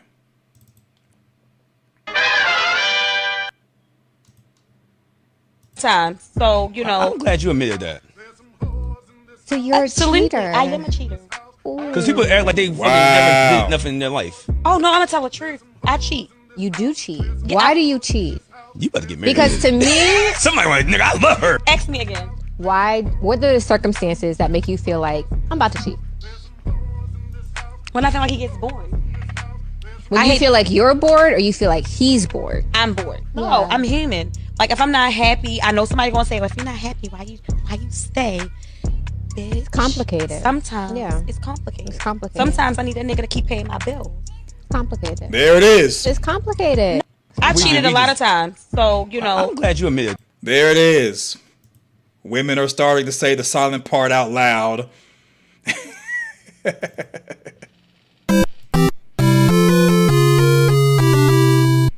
Yeah, saying the silent part out loud. And like she said, she wants a dude to continue to pay her bills. Very parasitic behavior, 304 mentality. And this may be a skit. I doubt it. But people who are about leveling up, divesting, a lot of you all sound like this and you can't help it. You can't control it.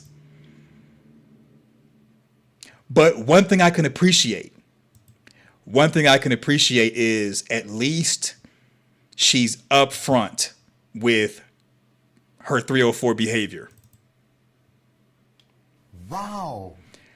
And what I mean is, imagine getting with someone like this and she's not open and honest and candid about what her intentions would be if she gets quote unquote bored.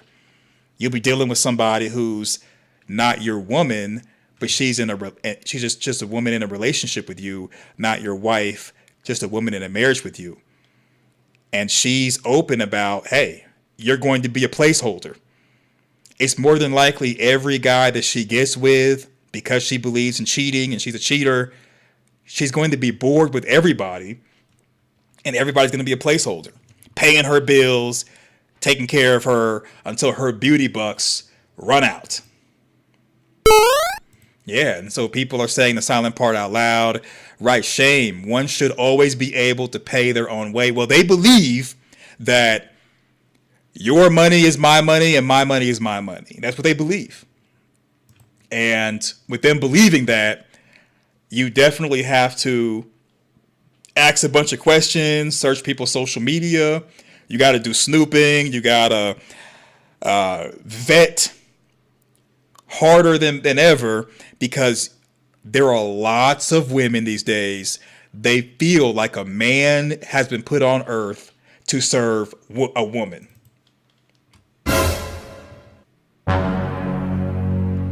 Yeah, they believe that a man has been put on earth to serve a woman, and there is nothing that you can do to keep her from being bored. She's always going to have a busy body, a wandering body, always wanting attention. Her social media is probably what satisfies her, and she's going to do any and everything to keep getting attention, keep getting the dopamine rush, including sleeping with other people. Because these days, a lot of people are like, you know what? Monogamy is optional. She belongs to the streets. Yeah, monogamy is optional. And a lot of women feel like this woman right here. They feel the way she feels. They believe the way she believes. That's why when they're on these panels and they're talking about the man they want to be with, they're talking about, well, I want him to make $500,000 a year. I want him to make this much amount of money a year. And they have, good reasons to justify that. That if they get pregnant, they want to take time off. They want a provider man. They believe a man should be a provider. They talk a good game, but really and truly, they're just looking for a meal ticket. They're looking for a meal ticket, and they're just saying the silent part out loud these days. I can appreciate that, because at least you know what you're getting into. So, and then a lot of guys are going to look at her and be like, well, she looks good to me. I can afford her. And when she's bored with me, I'll be bored with her, and I'll move on. Let's go. Yeah, a lot of guys, they want a woman who has a 304 mentality, but they don't want her to be an OF model. They don't want her to be a streetwalker. So these guys are willing to deal with this attitude, this mindset, because they really just want the kitty and they don't have a problem paying with it. But because of ego, they want to pay for it without paying for it, if that makes sense. And she would be just the one to give them the transactional relationship that they really want. And I say more power to her than anybody she gets with. And when it comes to dating, yeah, a lot of women are upfront, honest about this. They're serious. There's no shame. And men keep getting taken for a ride because this is the ride they want, but they don't really understand the ramifications that goes with getting with someone that has a 304 mentality. They don't understand. Because there's a lot to unpack with what she just said. And if you're not, let's just say, if you're not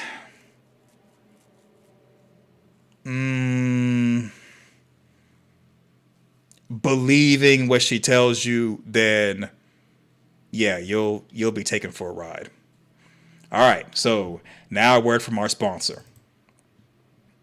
Get on your Cash App, $ Spade. Parkland. Yes. Yes, yes, yes. Spade. Parkland. Use my Cash App card when I cash her out. Shoot her 250 on the Cash App, then I ask her out. Cash App, that's your Cash App. Cash App, that's your Cash App. Spade. Parkland. Use my Cash App card. Yep. So, what do you think? What do you think? All right, that's all I got for that. Move it on.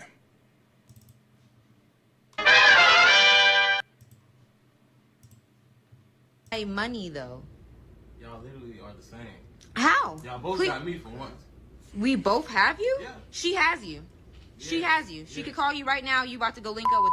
Yes. Okay. Wow. No. What am I looking at? The only difference between y'all two is that you got a ring and she don't. But we're on the same level. Yeah. All right. Well, I'm gonna get. Yep. So definitely a placeholder, and to a certain extent, a plaything. I figure we might as well clear everything up tonight. Yeah.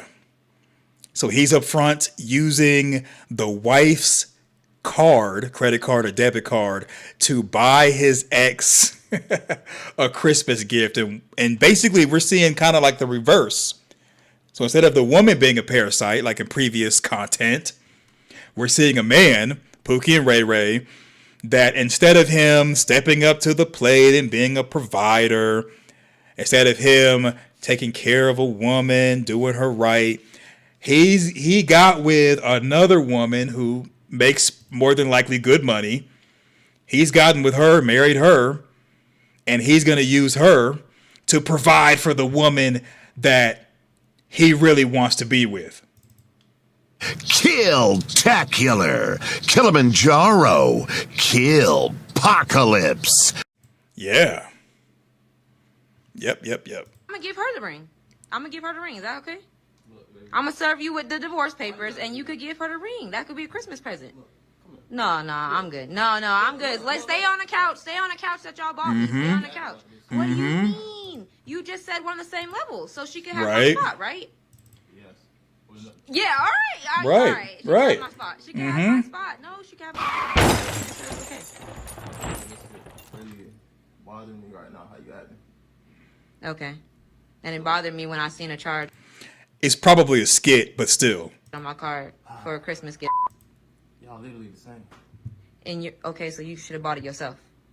I'm saying though, you got a ring. All right, I'm serving you with divorce papers. She can have the ring. Merry Christmas. Bruh. Yep. And you know what?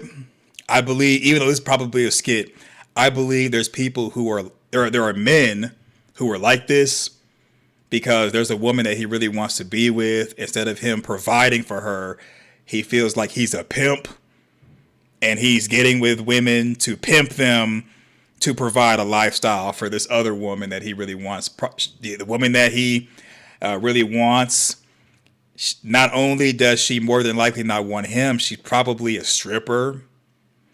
a streetwalker, 304, maybe an OF model. There's something going on to where this man is still wanting to provide for the ex, and he's not with her.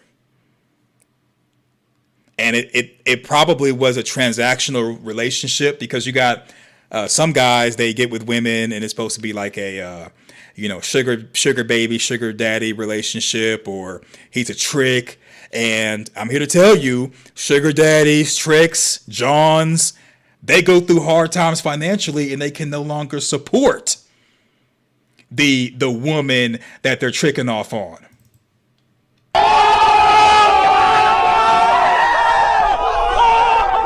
Yeah, and when they can't support her, they'll resort to doing criminal stuff like robbing, stealing, using the wife's credit card to support this quote unquote ex. Yeah. But I'm glad that she, whether this is a skit or not, I'm glad that she was like, you know what? She can have my ring. I'm going to hit you with divorce papers and y'all can have each other.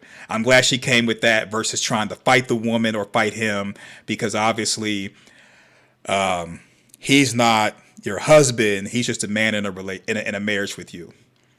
Yep, and it's very sad that a lot of this is going on where everybody's trying to be parasitic, everybody's trying to use each other, and it just makes it very difficult for people who are open and honest and want a meaningful relationship. And another one gone, and another one gone, another one bites the dust. Yep, he definitely sounds dusty. All right, moving on. So a woman has found a way to game the system like other women have, and that is she is a foodie. She goes on foodie dates, making foodie calls. And so this woman and a lot of other women, whether she's preference or not, this is not really a race specific thing, but a lot of women have been able to save money on food by going on dates. The guys are thinking, well, maybe we can see if we're interested in each other. And she's like, nope, I'm here just to eat. I'm not really interested in you at all. These nuts. So a woman went on 6 dates a week to save on food. She says, quote, I didn't buy groceries for 2 years.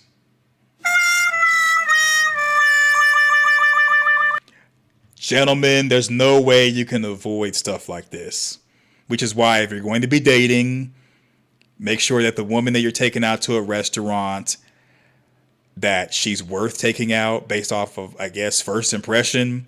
Also, try to have a couple of phone call conversations before engaging in this to decrease the chance of possibly getting someone who just wants to do foodie calls, and be able to budget just in case if she's just there for a short time, not a long time. Pays to win, still loses. Yeah, and so, ask her, is she dating with the purpose of marriage? What is her intention? And then, be upfront. If you want to just smash, if all you want to do is just smash, then don't take her on a date. Perfect. And I mean, here's my thought process to that. If all you want to do is have sex with her, you don't need to be taking her out to a restaurant and getting to know her anyway. That's number one. So men, we gentlemen need to be more upfront and honest about our intentions. And if all you want to do is pump and dump, base, keep, delete, smash and dash and all that, then just do that. Don't go the restaurant route and then you end up taking an L trying to go to on these dinner dates, hoping that she'll bust down for you, when you might as well just only deal with women that want to bust down and keep your money in your pocket. I tried to tell these niggas earlier when this dumbass bitch did the dumb whole shit. Right. That's number one. Number two, if you are wanting to go on a date and get to know someone, be upfront with yourself. Do you want to be married? Or are you just wanting the date just to be date? just to be dating. Because if you're just wanting to date just to be dating, and she's like, well, you know, I just wanted to be on a foodie date, I really had no intention of us going farther than what it is, then you can't be mad. So most of the guys that are out getting upset and getting mad about being quote unquote burned is they think that because they're paying for dinner that the woman owes sex, and that is the wrong answer. Simping activate. And that's why a lot of men are out here trying to shame women, trying to be disrespectful to women, try to fight them and stuff, because you really didn't want to go on the date to do anything meaningful with that experience. You just wanted to cut. You just wanted to hit, and you're just going about it the wrong way. And so this woman went on 6 dates a week to save on food. She didn't buy groceries for 2 years, and I'm willing to bet she's still doing that. And see, when it comes to women, or really society rather, society says that when a man asks a woman out, he should pay. And I agree. So with these guys asking her out on dates, maybe she's using dating apps, maybe she's meeting people, who knows. She's getting these free meals. These men are paying. And if they wanted more than just a good time, that's on them. Because if all they wanted to do was cut or have sex, then they should have just been upfront about that and not went on the date. And we see a lot of people who, I'm not going to name any names, but they're out here tricking off, giving all this money. And then when things don't go their way, they're making videos and stuff. And they're upset when the women are donating to other people, thinking that the women should return some of the money to them. And the answer is no. The answer is no. So yeah, gentlemen, if you want to go on the date to get to know her, go on the date. If it doesn't go further than that, don't be upset, because if all you wanted to do was to smash, avoid the date and just be like, hey, all I'm looking for is a friend with benefit. And you'd be surprised, a lot of women are looking for the same thing too. Killing spree, killing frenzy. Yeah, a lot of women want that as well. They don't see you as husband material or boyfriend material. You're not on their level, but they will, have fun with you because they might be bored. They might want the D, or they might be lonely. Whole host of different reasons why it's better to just lead with exactly what you want. And if you don't get what you want, then just, exit stage left. All right. So that's all I got for that. Moving on. We already knew this. We already knew this. So Remy Ma's rumor boo, Eazy the Block Captain, seemingly confirms the relationship in leaked audio. We already knew. I mean, who did not know? It's easier to say, raising your hand, did you not know, till this guy confirmed it. And so his leaked audio, he claims Papoose allegedly punched him in the face. We already knew that. Quote, he the one that has 16 years in, why this ninja not holding you down? I've been with Shorty, she been at my crib. We already knew this. We already knew this. Yeah, we already knew this. This basically just confirms what we already had been suspecting. Because Remy Ma wasn't denying being with Eazy the Block Captain. She wasn't denying it. Eazy the Block Captain wasn't denying. Nobody was denying it. They were just keeping it hush-hush because of business. But we already knew this. And my thing is this. If you don't want Papoose anymore, because Papoose held you down while you were in prison, if you don't want Papoose anymore, why not just divorce him and play the field like you've been playing? Why make him look bad? And Papoose, why are you out here basically a cuck? Because if you're still married to Remy Ma, still having the persona that y'all are together, that y'all married, y'all doing all these public engagements together. We saw y'all go to the White House. Why do this? Be seen as and be a cuck when people look at you as being a real ninja. So to me, this whole thing has made Papoose look bad. And the audio, I don't have the audio, but just the alleged audio, according to the neighborhood talk, with Eazy the Block Captain saying, yeah, he and Remy Ma, they've had a thing. We already knew this. We already seen you all out together on these little dates. We seen you guys kind of being somewhat affectionate and flirty with each other until you see the camera pointed at you. We already knew this. So I blame Papoose. I blame Papoose for staying with Remy Ma and being a cuck while she goes and has her fun. Now, I don't know. Papoose may be having his fun too. Who are we to judge? But we already knew this. This is old news. We knew this in the beginning of 2023. I guess he decided to, well, not he, but I guess someone decided to leak the audio to kind of like bust him out. But you know, this is all old stuff. She not in there like, bro, you corny as shit, bro.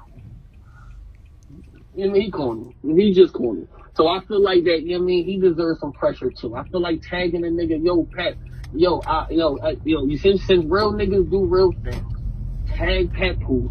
Yo, are you gonna clear this allegation up, or do you want me to?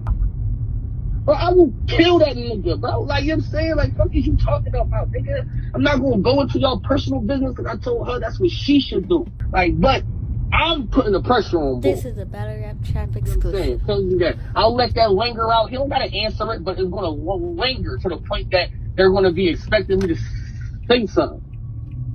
He either clear it up or say, no, nigga, I beat you the fuck up or some shit like that. He need to say something. You need to say it don't even have to be in my favor. It is in my favor because once you say anything that I don't like, then I go live and boom, it's over. Man, listen, she said, yo, this is what she don't want me to. She don't want me to. No lie. You know what I mean? She been on my ass, like asking me, like, please don't do it. I'm like, all right, copy. Let me tell you. But she also said this nigga made the first move. He put you in a fucked up position, so I can't tell you what to do. I'm just asking you, could you do that for me? But I keep saying, but what is he doing? If that's the case, why am I the only person doing something for you? Why he not though? That nigga the one who got 16 in, right? Talking about he held you down from jail. He the one that got 16 years in. Why this nigga not holding you down? This is a Battle Rap Trap exclusive. Like, nigga, he could have stopped all of that shit with a tweet. That same night when she made a joint, I made a joint, he could have made a joint. Boom. Anything else that niggas would have ran with would have been on them. I wouldn't have had to say nothing. I wouldn't have had to force myself to go live.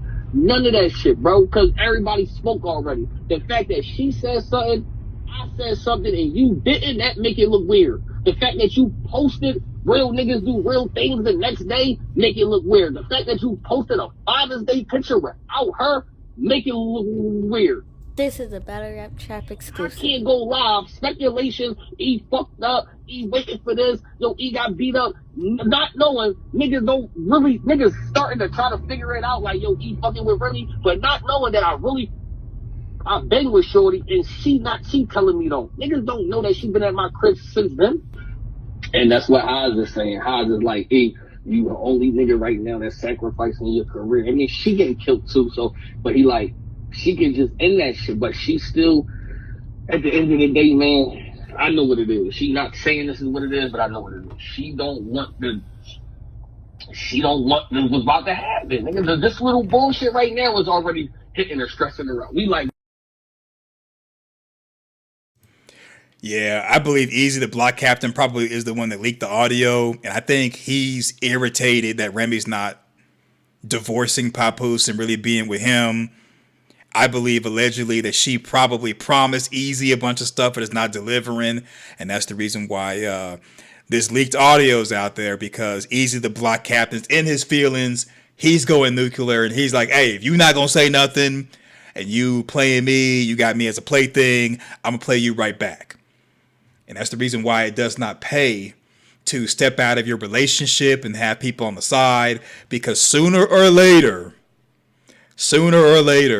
someone is going to be emotional, they're going to be upset, and they're going to blow up your spot. Emotional damage. Yeah, and I also got to look at Remy Ma, the fact that she's trying to hide her infidelity. She's trying to hide this side relationship. Everybody's already putting two and two together. In my opinion, it'd probably been better for Remy Ma to have the conversation with Papoose. It's over. I want to be with someone else. Break up with him. You all continue to do business together, but just, separate or divorce, whatever, what have you. And it's just been messy for months, and it's a whole messy situation. Papoose is looking like a cuck. Remy Ma's out here looking like a 304, like a thought. And Eazy the Block Captain's looking like a sucker, thinking that this is going to be anything except for him being a plaything. Yep.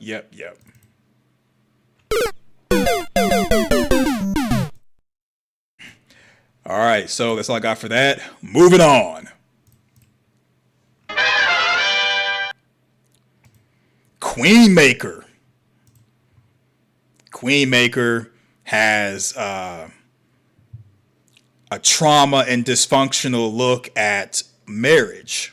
That he's been married says nothing to me, because marriage was made for men anyway. Marriage teaches women to tolerate a lot of trauma and dysfunction and put up with a lot of transgressions that men have. So a man being married for 20, 30, 40 years only tells me that the woman tolerated a lot of abuse, a lot of mental and emotional turmoil for him. And of course, Queenmaker is projecting because she's currently married to her husband, even though she has a relationship with B. Taylor. To me, I think Queenmaker is projecting.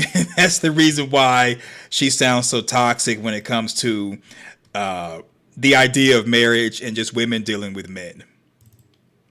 Finish her. Because the way I look at it, if you are saying that marriage is for men, it teaches women to tolerate a lot of trauma and dysfunction, why not divorce the guy you're with and get rid of him? No. She's still married to the guy. She's projecting a lot of stuff from her own personal experience based off of her books and based off of her content. She's projecting a lot of it onto women, and women are eating it up. Eating it up. Game over.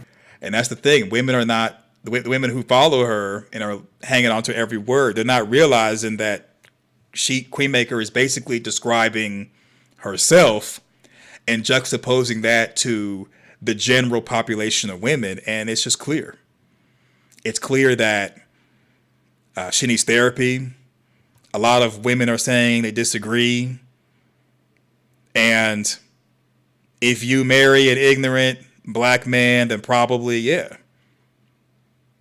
So it's sad that people are not able to see past the smoke screen. They're not able to see that it's a house of sand and fog that she's built over there. But hey, we're not mad at her. Him to even say he's been married that long. I would like to hear women speak all of the joys of being married for so long without the turmoil that comes with it. So are you saying that? Well, there's women that do speak of joy. There's ups and downs in every relationship, but not everybody is in a dysfunctional and trauma relationship like you think that they are, because you are.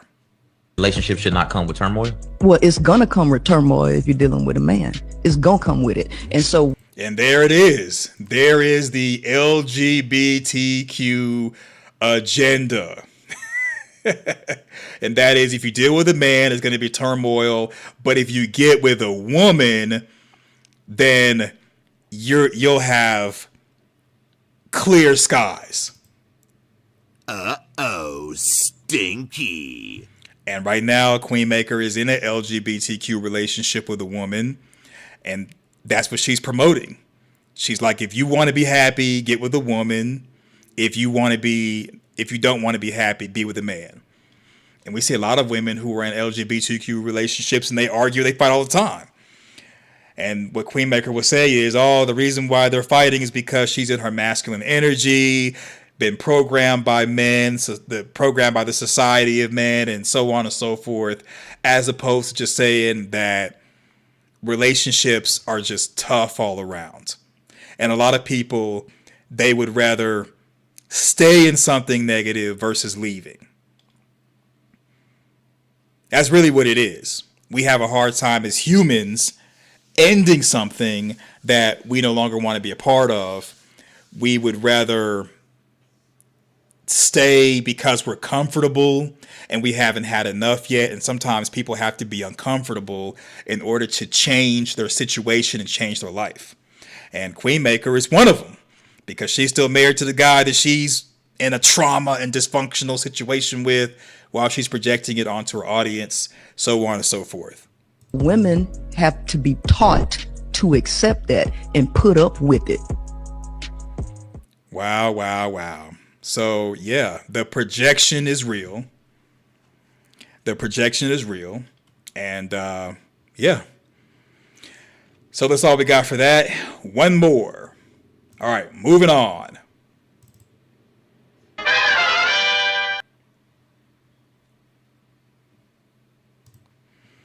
This is a trip right here. This is a trip. Of my life in the United States Army. I had a lady trespassing on my property. Okay. And I tried telling the lady to get off my property. She wouldn't do it. She told me that she didn't have to. So I told the lady several times to leave. And the end of this whole story, she ended up calling the police, lying to the police, telling the police that I threatened her life and chased her with a knife and told her I'd kill her. Lied to a judge. Told the judge that I threatened this woman. No way I threatened this woman's life and chased her around with a knife and tried to kill her. And they found me guilty. The woman admitted in the trial that she was trespassing on my property. She admitted in the 911 call that she was trespassing. I didn't do anything illegal. America, you stabbed me in my back. You want to know why 22 soldiers kill themselves every day? It's because of crap like this. Now look at this. Okay, why are you burning your greens? Because a woman allegedly trespassed on your property and you got charged for it. Like, what? What is the point of burning the uniform? That's just so dumb to me.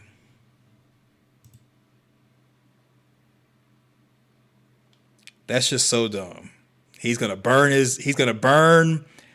his army uniform, badges and all, because some woman did something to him. Obviously, I think there's something he's leaving out. There's got to be a lot of stuff that he's leaving out. I think he just wanted to burn his uniform for dramatic effect. He probably is a disgruntled veteran, because they'll do stuff like that. They already be upset about their military service or what they did or didn't do. They're upset about how they got put out, because they said he was in for 13 years, I believe. So something must have happened where he got put out, and anything was going to set him off. This situation with this woman, if it's the way he says it is, I just am not buying it. But why punish the uniform? Yeah. Most military veterans who are honorably discharged, proud of their service, they're not going to burn their uniform unless there was an issue with their service. And the amount of decoration that he has on his uniform, he was infantry, either infantry or military police, probably infantry. I think I see an infantry combat badge right there, airborne. So definitely infantry, airborne. Yeah, I see the infantry right there, that the crest right there.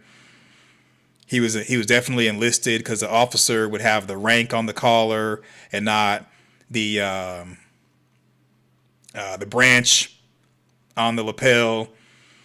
So this is weird. And then the uniform looks like it's been taken care of. So he's taking care of the uniform, because the Army's been away from greens for maybe 10 years, maybe 5. No, at least maybe 10 years. So his uniform is taken care of. He's got it set up like it's ready for inspection ready, and then why burn it? Why burn it? I don't know. So weird. Let's see. Yeah,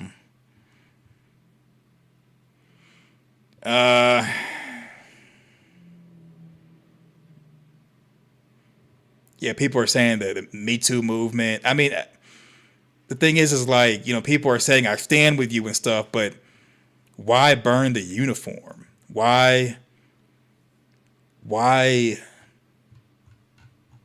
diminish your service unless like you didn't serve honorably, or maybe you're disgruntled about something? Who knows? But he said that's his story. He's sticking to it. Not any more information than that. So there it is. So what do you think?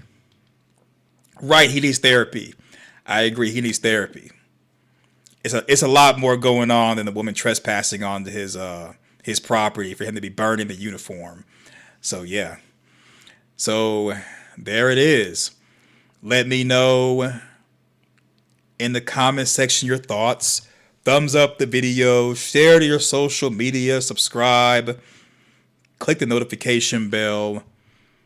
See you in the next video. Thanks for watching. Go forth, do great things, and I'm out. Peace. Cash route, so the 250 on cash app, then I ask route. Cash app, cash app. Cash app. Spade. Parkland. Use my cash app card when I cash route, so the 250 on cash app, then I ask route. Cash app. We're going to start getting some work done, family. So please get them donations in. Get them in. $. Spade. Parkland. Get on your cash app.